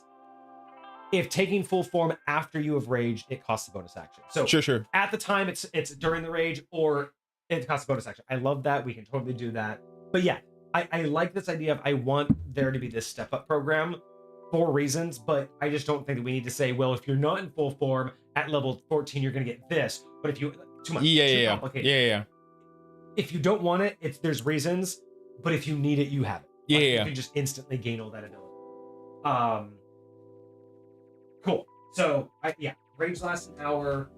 That's so I really like this. Oh, and by the way, for anybody who want to know, everything is humanoid. So unless you choose this as a detriment to yourself, avian is wings in the back, as far as I'm concerned. Okay. Like it's not taking your arms. Unless you want that. Unless you want to go full anamorph. Nope. Claws are my talons are now my feet. My wings are my hands. I can't hold a sword. By all means, have fun. DMs, have fun with that idea. Not the intention.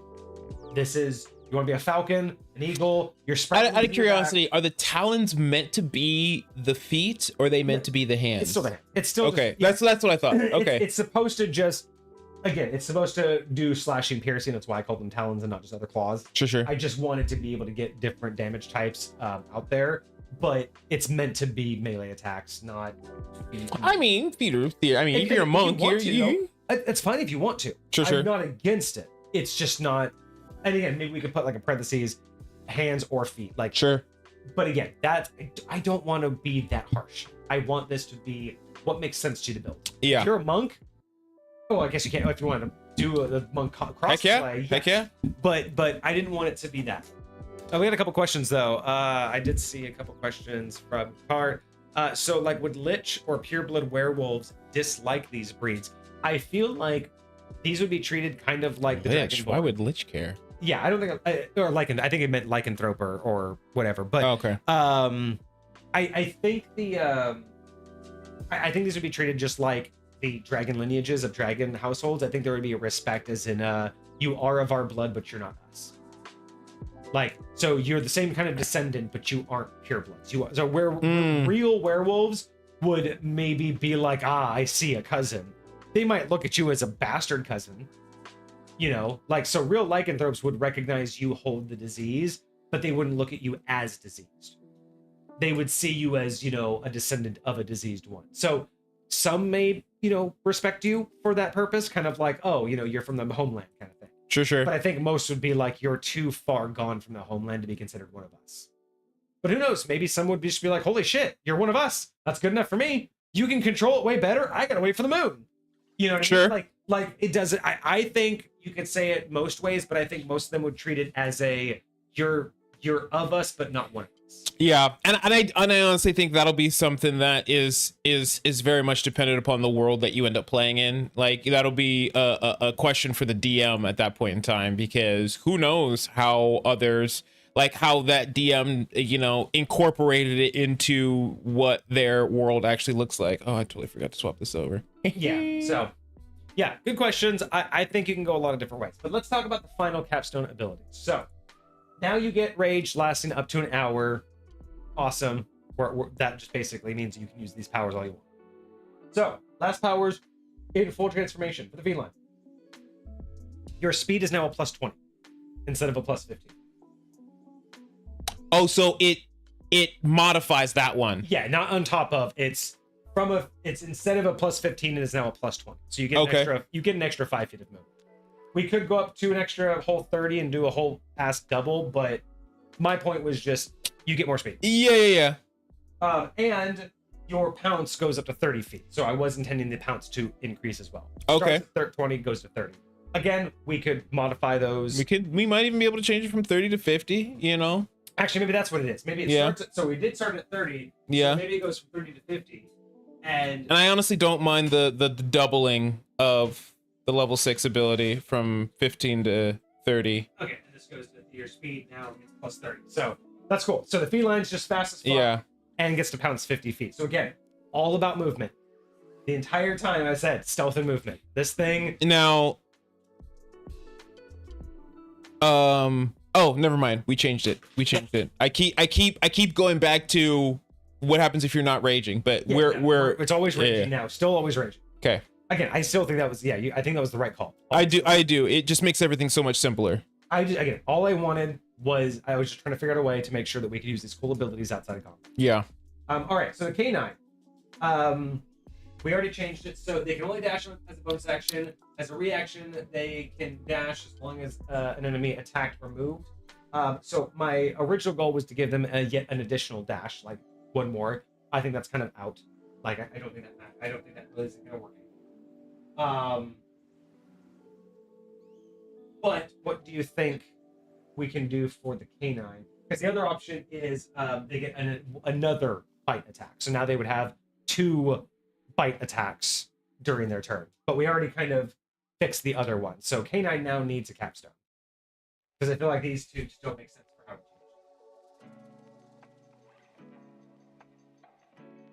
change. So I like. Canine gets a digging speed of 50 feet. I knew that was coming. So I do like how, and I don't know if the others follow this trend. It looks like Aquatic does, but I do like how feline felt like it upgraded what already existed. Yeah, and that's right? what I was going for with the additional bite, but right now we just basically say that you get, whenever you make the attack action, you can make an additional bite attack. So if instead of, because doing an additional bite attack is great, but what if either you gave your, and I don't know if this would feel, I feel like it would be fine because they're all about being aggressive and attacking. If you made their bite attack just do more damage, like maybe give it another D8, or maybe you give it twice your strength bonus. Actually, I don't mind doing 2d8. 2d8. Also, so what if bite now does 2d8, and on a roll of a 6 or higher on any die, on either die, the target is disarmed. Like the target drops their weapon or something along that line. So so it's like you can roll to bite them, but then if you do so much damage, you have like a knock-on effect. Like imagine a dog biting you, right? Like coming after you. If it does so much, sure. Like, so I'm trying to think of like what could be interesting enough to where, say, I like this idea of the bite becomes more, but it has to do more. Like, yeah. So what happens if I? So okay, so the bite becomes 2d8. So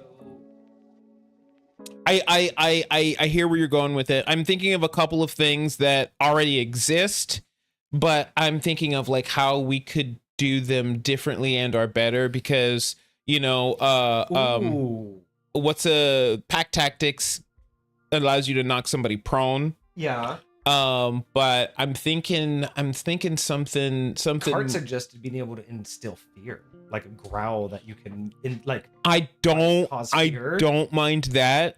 It doesn't exactly go with the upgrade, although maybe. Intimidation. How about this? You add an effect to the bite that says on a successful hit, they have to like save or be grappled by your bite. Ooh. Right? So like I go and I bite you, I successfully bite you, and you are now grappled by me with my, like, you're now in my teeth. Yeah. Now you can choose to grapple. On a success, you can choose to force the grapple. and now I'll say that means you can't bite again. Sure. Yeah. Oh, we're not giving them an extra bite attack. We're just saying that you can end. So bite is now 2d8. they already have an extra bite attack. That's what I was saying. But no, well, the bite attack is only on their. So we're not giving them like a second bite attack. So it's not like they're gonna bite again. But well, they should already have a second bite attack according to level 6. You know what I'm saying? Well, no, they just get to do a bite attack whenever they attack. Like, so if they swing their sword, they get a free bite attack, right? So it's not like we're adding 2 bite attacks. It's still the same bite attack. It's just going to do more damage. So it's going to impose disadvantage. Here's how I thought it worked. So I take the attack action on my turn. When I take the attack action, I get 2 attacks. I could have one of those attacks be my sword swing, and I could have one of those attacks be my bite as well. Yeah. And then I get a free bite attack. Yeah.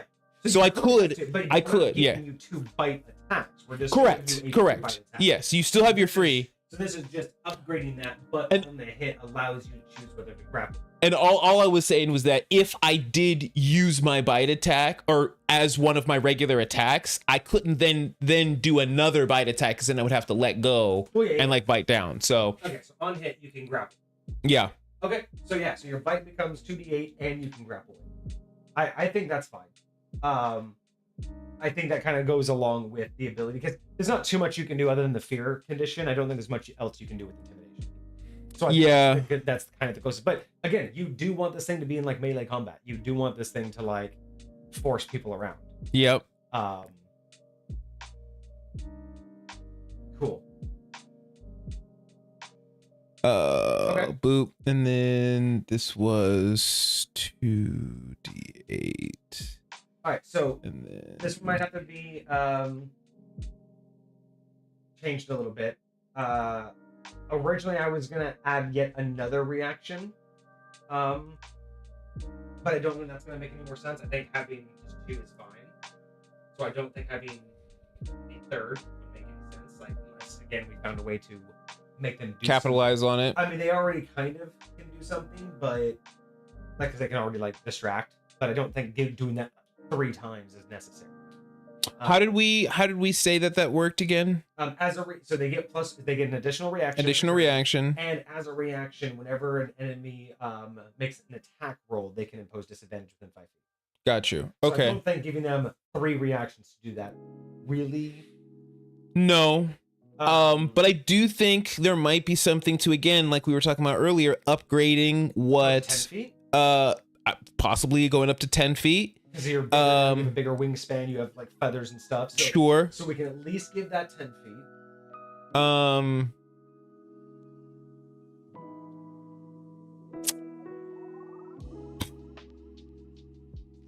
I only because I've seen it elsewhere and I think it's a good feature that's not used enough. But I don't know how much lore wise it would function this way, but basically saying, in addition, when I do that, that person can't take reactions. Like, I'm distracting them to the point where they can't react to the things appropriately, you know. So if they decide to make an attack roll, because that has to be what triggers my distraction, then I do that distraction, and until the start of my next turn, that person can't take reactions. Because then I'm doing something else. I don't know how I feel about that just yet, but like I like the idea of that. I also did want to give them the other thing I have here is giving them an extra 15 feet on their fly speed. I definitely don't mind that. Yeah, so just 15 feet on their fly speed, so that's fine. So right now they can impose disadvantage on attack rolls, like just any kind of attack rolls within 5 feet. Mm-hmm. I mean, really moving that up to 10 feet and being able to fly faster, I think is fine. Yeah. You can do your so you can do your disadvantage reaction at 10 feet. That's huge. I mean, just being able to impose disadvantage at 10 feet away, and then being able to fly faster. Yeah. Isn't? I mean, hell, just being able to fly in and swoop by someone and then be able to Oh. Do you? Well, again, it's more taking from other things. I was going to talk about if you wanted to give them like the flyby kind of mechanic where they don't have to take where they don't get attacks of opportunity. But I mean, we could do something where we say the disadvantage reaction at 10 feet and then make it 20 feet while in flight. Like, I don't know if that makes it any like, so you could do it from above their heads. Like you could impose disadvantage while you're in the air. I don't know if that. I mean, I definitely think you should be able to do it while you're in the air. Well, I guess that's where the 10 feet comes in. You still have to swoop in, but that's why we would do it within 10 feet, not within 5. So how about 15? Does 15 sound better then? Yeah. So just up to 15 feet, because again, you're just basically making a whole bunch of noise, flapping your wings, screeching at them. You're doing anything you can to basically get in the, to just fuck with them. I mean, you can even say that you poop on them if you're flying by. It's the idea of whatever you can do, right? So we'll just say that you can do that. Okay. I think that's huge. I think that again, you're the support character. I think that's kind of huge. Can you imagine someone takes the avian and is like either like a giant rooster or just a giant goose? And so their whole thing is they just sort of cluck and just constantly distract people. Absolutely fucking wild. Just flapping their wings constantly, like disadvantage on everybody. Okay. And then finally. Yeah. No, I think that's a good limit. That's a good limit. And then finally for the aquatic side, +4 to AC instead of +2. Okay. So you just get again tankier, and your swim speed goes up by 15. But we've already doubled the swim speed, so we could probably just your swim speed already. Yeah. So AC going up to 4.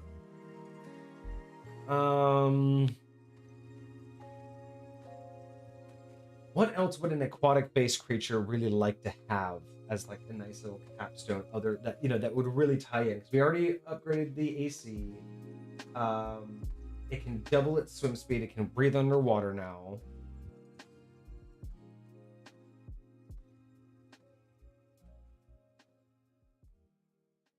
So I'm trying to decide. Like, I love how most of what we've done so far is again upgrading what we already have.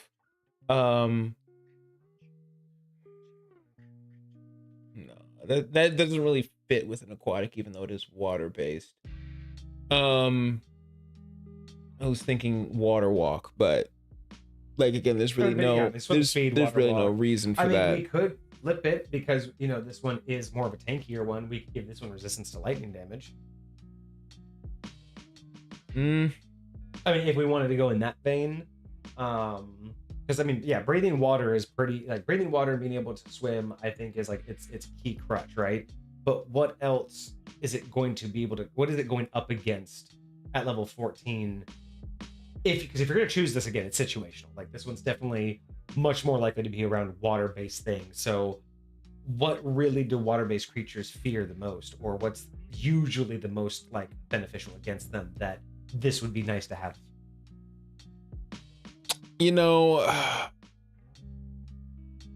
I think I mean my first instinct when talking about resistances made me think of fire, because water's a really, really good answer to fire, but like Like I even thought about giving it like at one point I was even wondering about tremor sense because we talked about that, like having tremor sense in the water. Oh, And like you know, like snakes again, like depending upon the thing, being able to feel vibrations made kind of sense. But again, a capstone, I feel like it's almost too late. I don't think level 10 or level 14 tremor sense isn't gonna like change the game. no. What do y'all think in chat? What's a good aquatic one? If you're gonna increase the AC by 4, what's There's something there. There's something there. I'm searching for it. I feel the bumps of it under the sand. because we already have a bunch of HP. I mean, we can give this one kind of like if you think about like the idea of them, you know, like amphibians and aquatics always tend to be able to like lose body parts easier than most other creatures. You could say like when you transform, you also get like a number of temp HP equal to something, but you already get a whole bunch of extra HP pool. Like temp HP on top of an HP pool seems kind of silly. So this would be a new ability, and it would semi-dramatically change the game, possibly. But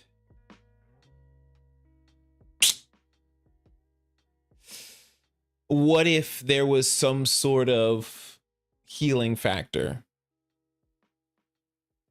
You know, I know that sounds Not the direction I would want to go. At least not for this part, not this subclass. yeah, because I was kind of thinking of like A healing barbarian sounds like interesting. what do you call it? Regrowing limbs and stuff like that for certain like lizards and certain things like that. And I feel like, you know, even aquatic animals like heal faster than some other things. But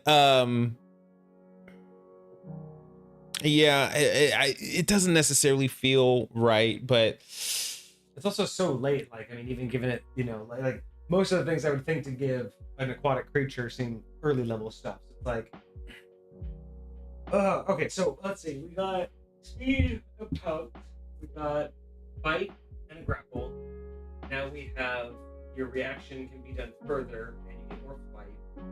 So we got water breathing, we already got a swim speed boost.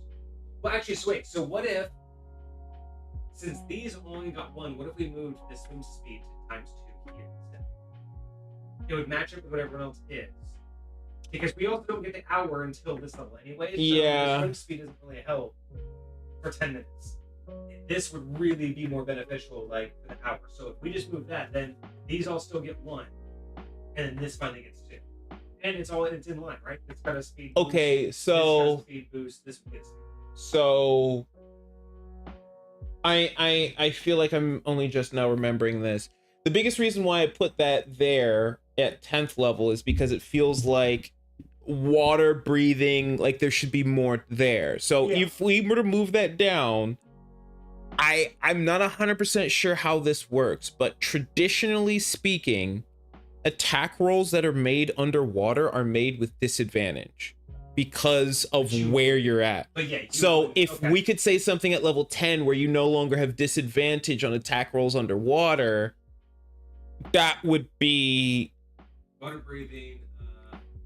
You know, it's doubling down on the being underwater aspect of things, but like still. I think that should be a guarantee. So no disadvantage attack in water. Yeah. No, that should be a guarantee. So 100% by the time you get water breathing, you're living in the water. Like you are one with the water. You're able to function. Yeah. So that actually makes more sense. You get water breathing and you no longer suffer the effects of water. And then at your capstone, you get 4 more AC and your swim speed doubles. Okay. Yeah, I'm here for that. I'm hella here for that. So I feel like these are, because again, my whole thing is I look at this, and while there are very interesting things that I could say stand out to me. OMG, yes, underwater combat is always so frustrating when you are not prepared. So, and this has to be prepared for. Good call. Because I really feel like when I look at this, like, yeah, I look at something like, oh, advantage on athletics. That's boring to me. I'd much rather have intimidation or stealth, right? But then I'm like, but man, who doesn't want a +4 AC by the level 14? Right? Like, who doesn't want that? But then I'm also looking at like, oh, but a 1d10 +2 plus my strength modifier right out the gate. Why wouldn't I want that? Like, no one of these either in their full combination feels overpowering to the other, but they all have things I want to do. Like, they all are just like, yes, I want to play each of these in their own outright. Like, there's gameplays I would think each and every one of these would shine. Sure. And I feel like that's what we need in 5th edition. We need more of this. You made a choice, live with it, right? You wanted the subclass, but you still have to choose over feline or flight, right? You can't have both. Yeah. And I feel like that's what's going to make this shine over the beast, is you're not going to just pick and choose features. Yeah, because totems, you can start bear one time and then go eagle next time and then go wolf next time or whatever. But I like this, that no, you chose what your affinity was. You chose what your bloodline is. This is what you're stuck with. Yeah. But you get, I think everything falls in suit. It's everything we like, right? It all calls back to the main core. It all emphasizes and elevates it. They're all individualized, but they all call back to each other. Like, everything upgrades and moves with the character progression. Is that passive only effective while raging, or is that all the time? That's 100%. This passive is always in and out of rage. That is a permanent passive. That's why it says, like, your natural 4 manifests your inner 4. Yeah. So your natural state, you just have a natural stealth bonus or a natural intimidation regardless of your rage. Which, again, I really feel like that's also something barbarians need, is you need something that grows with you as an individual, not just in that situation.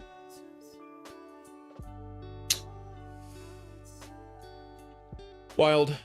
So let me know what you think in the chat, in the comments. Let me know what you think. We will try to hash some ideas out outside of stream. We'll try to get this written up here and present it. But I don't know if this is too aggressive. Be aggressive. Be aggressive. Because I'm assuming if you've chosen these, you are going to have chosen proficiency in each one of those things. What do you mean? So each one of those things you get advantage in, like, I'm going to assume, because you can theoretically have advantage in something that you're not proficient in. Sure. And that's why you can get up. That's why you can get up to 4 different proficiencies, right? In some combination, or you can double down and get proficiency with advantage. Yeah. It's up to you on the combinations of what I'm meaning is I would assume the thing that you would have chosen one of those because you want to be really good at the thing. Maybe. But if at 14th level you could add, because this is something we've always talked about before, again, level 14 feels kind of late, but giving expertise. But basically saying, like, hey, you now. But I think again, because the way I look at it is, like, personally, I would not choose to be proficient in an ability that I'm going to get advantage in. So, like, I wouldn't choose intimidation if I knew I was going to go canine, personally, because I'd have advantage on intimidation, but then I'd still want my proficiency in 2 other things. So now I have 3 proficiencies. I have bonus. You're trying to diversify more. No, I get that. But if I chose intimidation as my proficiency and canine, that is giving myself expertise, which no other class ever gets to do. So technically, it's the closest thing to expertise because you're getting a bonus to it and advantage. So to me, that's essentially expertise. That's like your own. That's why if you were to double down, any one of those could be considered expertise because you have both. Yes, and because to a certain extent, a lot of people equate advantage to like a +5 to your roll, basically, because mathematically that's relatively what it equals out to, which is fair enough. And expertise is just doubling your proficiency bonus, which at a certain point becomes a level 5, but also gets up to a level 6. So you would go from a +6 to a +12, not including whatever your strength bonus is. Not as much as that with advantage, but still advantage with a +5 is still, advantage rolls, and each of them have a +5. So yeah. So I would say, yeah, you definitely don't need it. It's not. I wouldn't. I mean, I see that it couldn't be bad. It couldn't hurt. I just the way I look at it is like, when I do something, again, I'm thinking about synergy. Like when I want to be good at something, I want to be fucking good at it. You know what I mean? Like what was it that we were talking about? The just being able to say I got a 20 on something. Like certain things, like you just lightweight no longer have to roll for. If it's a check that like I know that I can't roll lower than X on, and I'm gonna get at least this. It's like, sure, I can roll for shits and giggles, but at the end of the day, it's gonna be a pass unless I roll like a nat 1 and you guys do that whole thing. You gotta remember too, ability rolls aren't, the roll isn't about you. The roll is about what you're overcoming. Like, that's the other thing that you gotta remember. Like, your stat is your flat ability, right? Like you said, you have an expertise that is flat. Most people assume that you're rolling against your expertise, and the roll is an indication of how well you did. You never change your expertise. The roll is the challenge of, like, again, like my favorite example is lockpicking. Sure. The roll of you rolling to pick a lock is not whether or not you hit all of the tumbles and you were putting the pressure and, oh, you messed up. A bad roll is not you messed up. A bad roll is, oh, this lock is rusted. I can't move that pin. Oh, my tool. It's more environmental than personal. Yeah, the roll is you adjusting for the thing you're touching, not adjusting your skill. All I'm saying is, like, you affecting that roll is essentially affecting what the outcome ultimately is going to be. And that's why I gave advantage. I feel like advantage is way underutilized in 5th edition in a lot of different ways, especially for like ability checks. Like, I feel like a lot of, like, again, advantage on intimidation check, I don't ever see getting an opportunity for something like that. Yeah, right? But even like the standard barbarian ability that we were talking about, where you can just say the roll is but that's that is based on your strength, and that's your saving throws. Yeah, so that, again, anybody can modify it the way that they want. I just the expertise thing, like I really wish that they would do expertise differently, but I think the best way to do expertise is if you already have proficiency in something and something gives you proficiency in it, then that's when I think expertise has the best use case for because it's what, rogues only get expertise? Rogues and bards. I still don't understand why it's limited. Like, it just doesn't make any sense. I mean, it's not so much that it's limited. Like, anyone can theoretically get expertise if you can find a source, but like those two classes are the only that have a source built in to their class, and like you get to choose where you put it. So like you can get expertise in anything you're trained in, but it's got to be something that you're already trained in, like whether you got it from your background or from your base class or whatever. Okay. But and again, we'll have to sleep on it. I only finished this earlier today. Sure. We've obviously made a lot of updates. No, but it's just good shit. I think once we sleep on it for a couple days, we'll come back to it. We'll I'm sure over the next weekend, I'm going to come up with so many different ideas about how to play with this and how to use it. I'm sure there are things in here we've missed, like some sort of loophole.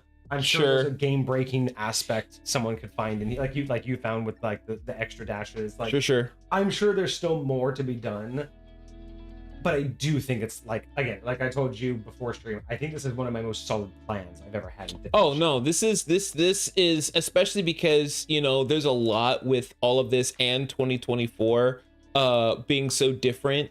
I think this is very phenomenal. This is way better than I would even understood a lot of the 2024 stuff in the first place. So yeah, no, this is a beautiful build, and I'm really excited to see what it looks like, written out, so I can, like, because for me, like, mentally visualing, I've been trying to like put the pieces together like in my head as we've been going through. It's like, okay, this is like how this looks, but like actually seeing it put down on paper, like when I finally see the results of like the submissions that I get from people put down, like, I want to see people out there playtest this. I want someone to actually bring the game and like do rolls against this,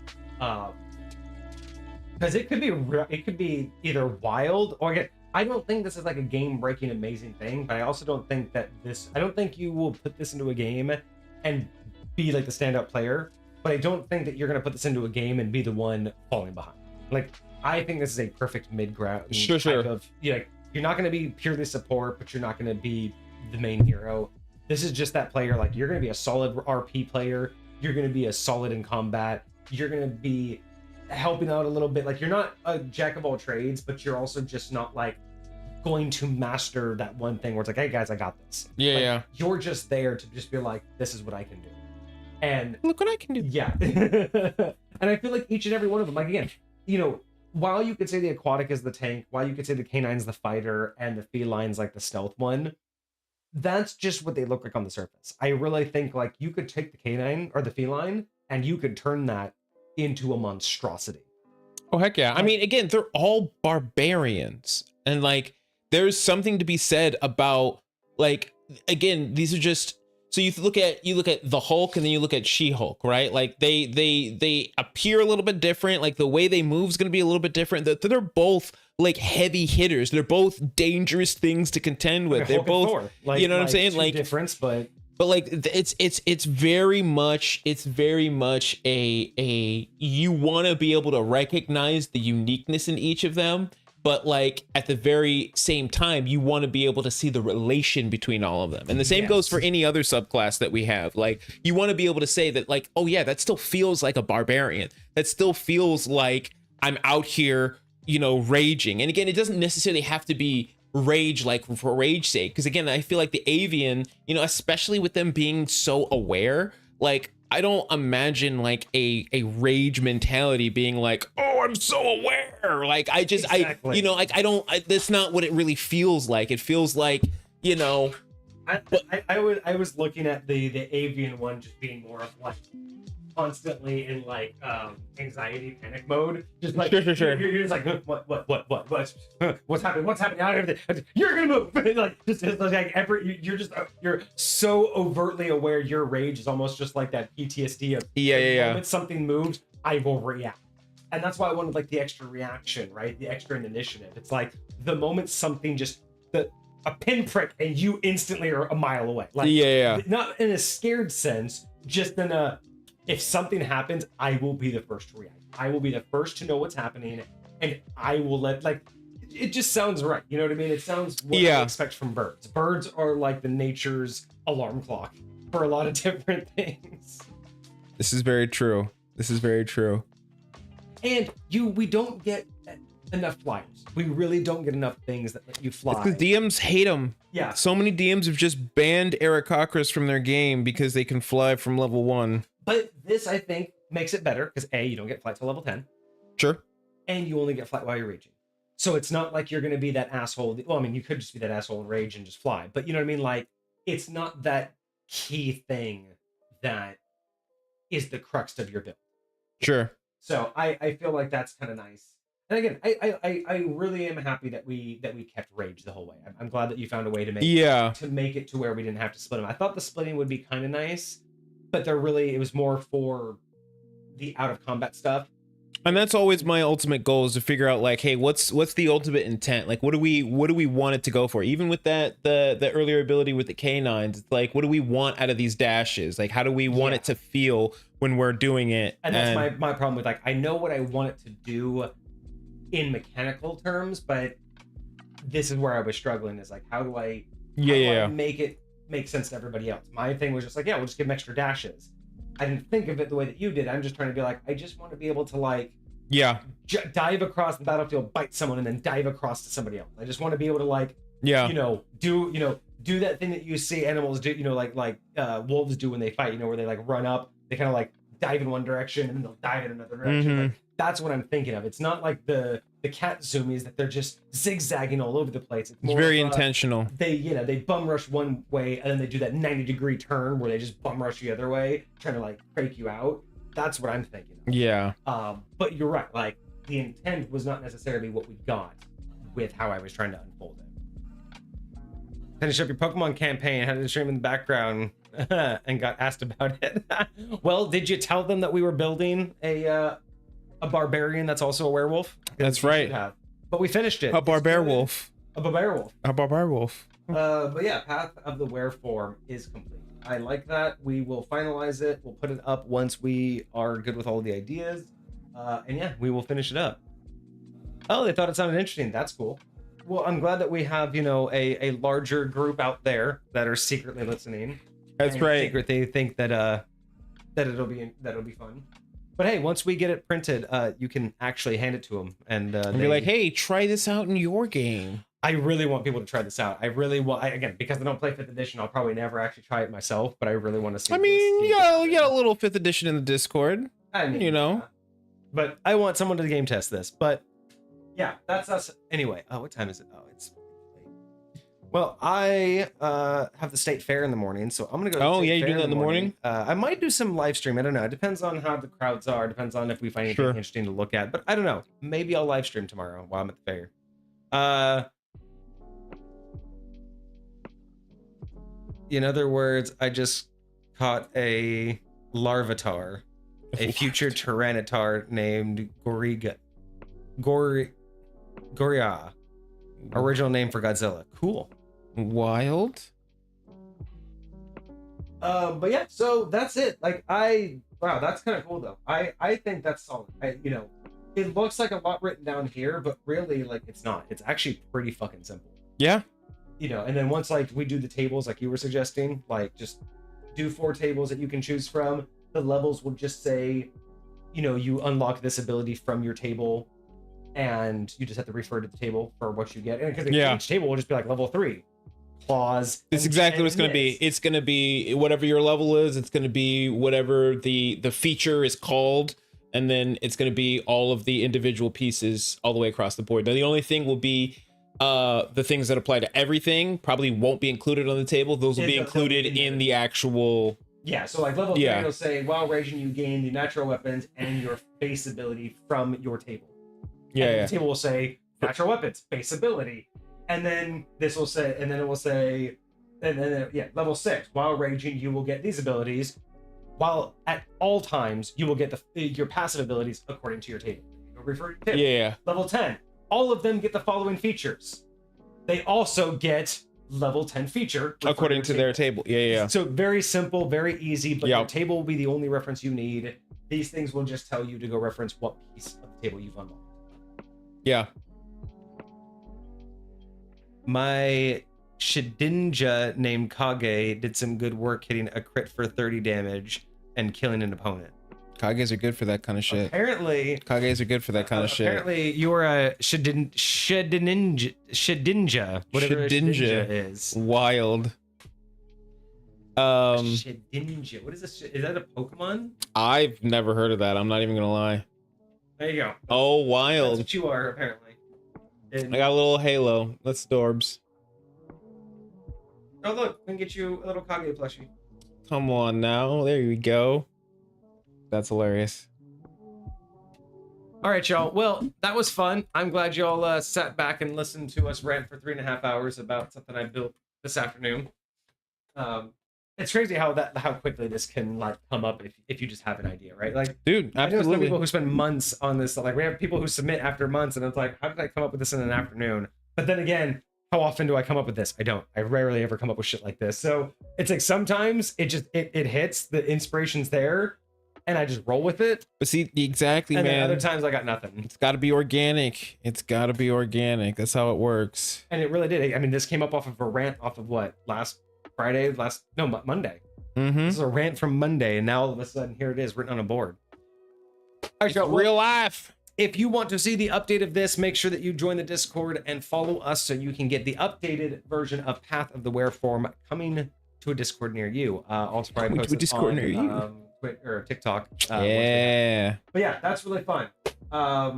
Feline, canine, avian, aquatic, and then of course maybe we'll add at the very end an optional exotic where we just give a blank box and an explainer, right? Sure. Like, natural weapons must be usable. Must be usable in a humanoid form. Allowed to carry weapons. Must be a D6 to a D10. Sure. Right, and that's just what we put in there. And that's like next box. First layer ability should be revolved around like speed or this. Like, give it a category of what it should fall under. So we can kind of like help them hone in on. Sure. If you want to create your own, like these are the things you need to follow suit with what we did. Absolutely. And just give them some general guidelines. Like you don't want to give them a D12 of their base damage. So give them a D6, D8, or D10. For level 6, you want to give them an advantage on one of their proficiencies that makes sense. So give them advantage on their proficiency, and then while raging, give them some kind of upgrade, right? Make sure that transform gives them something that really stands out and makes level 14 upgrades from level 3 to level 6. Like, yeah. As long as we can make that, then they can create their own, right? Because I can imagine someone wanting an elephant, and they want trample, they want a tusk attack. Oh heck yeah, Like, that would be cool. I can such imagine people just being like, but this animal doesn't make much sense. See what you got. Let's see what you got. All right, but it's almost 10 o'clock, so we are gonna let y'all go. Check back tomorrow. I might be live streaming at the California State Fair, so if I do, you guys can see me go try some food. Maybe I'll get drunk, I don't know. But otherwise, I hope you all had a great week. I hope you have a fantastic weekend ahead of you. We'll be back on Monday with some more reviews, but until then, I hope you guys have a good rest of your night. We will see you all on Monday. Cheers. Deuces, my friends.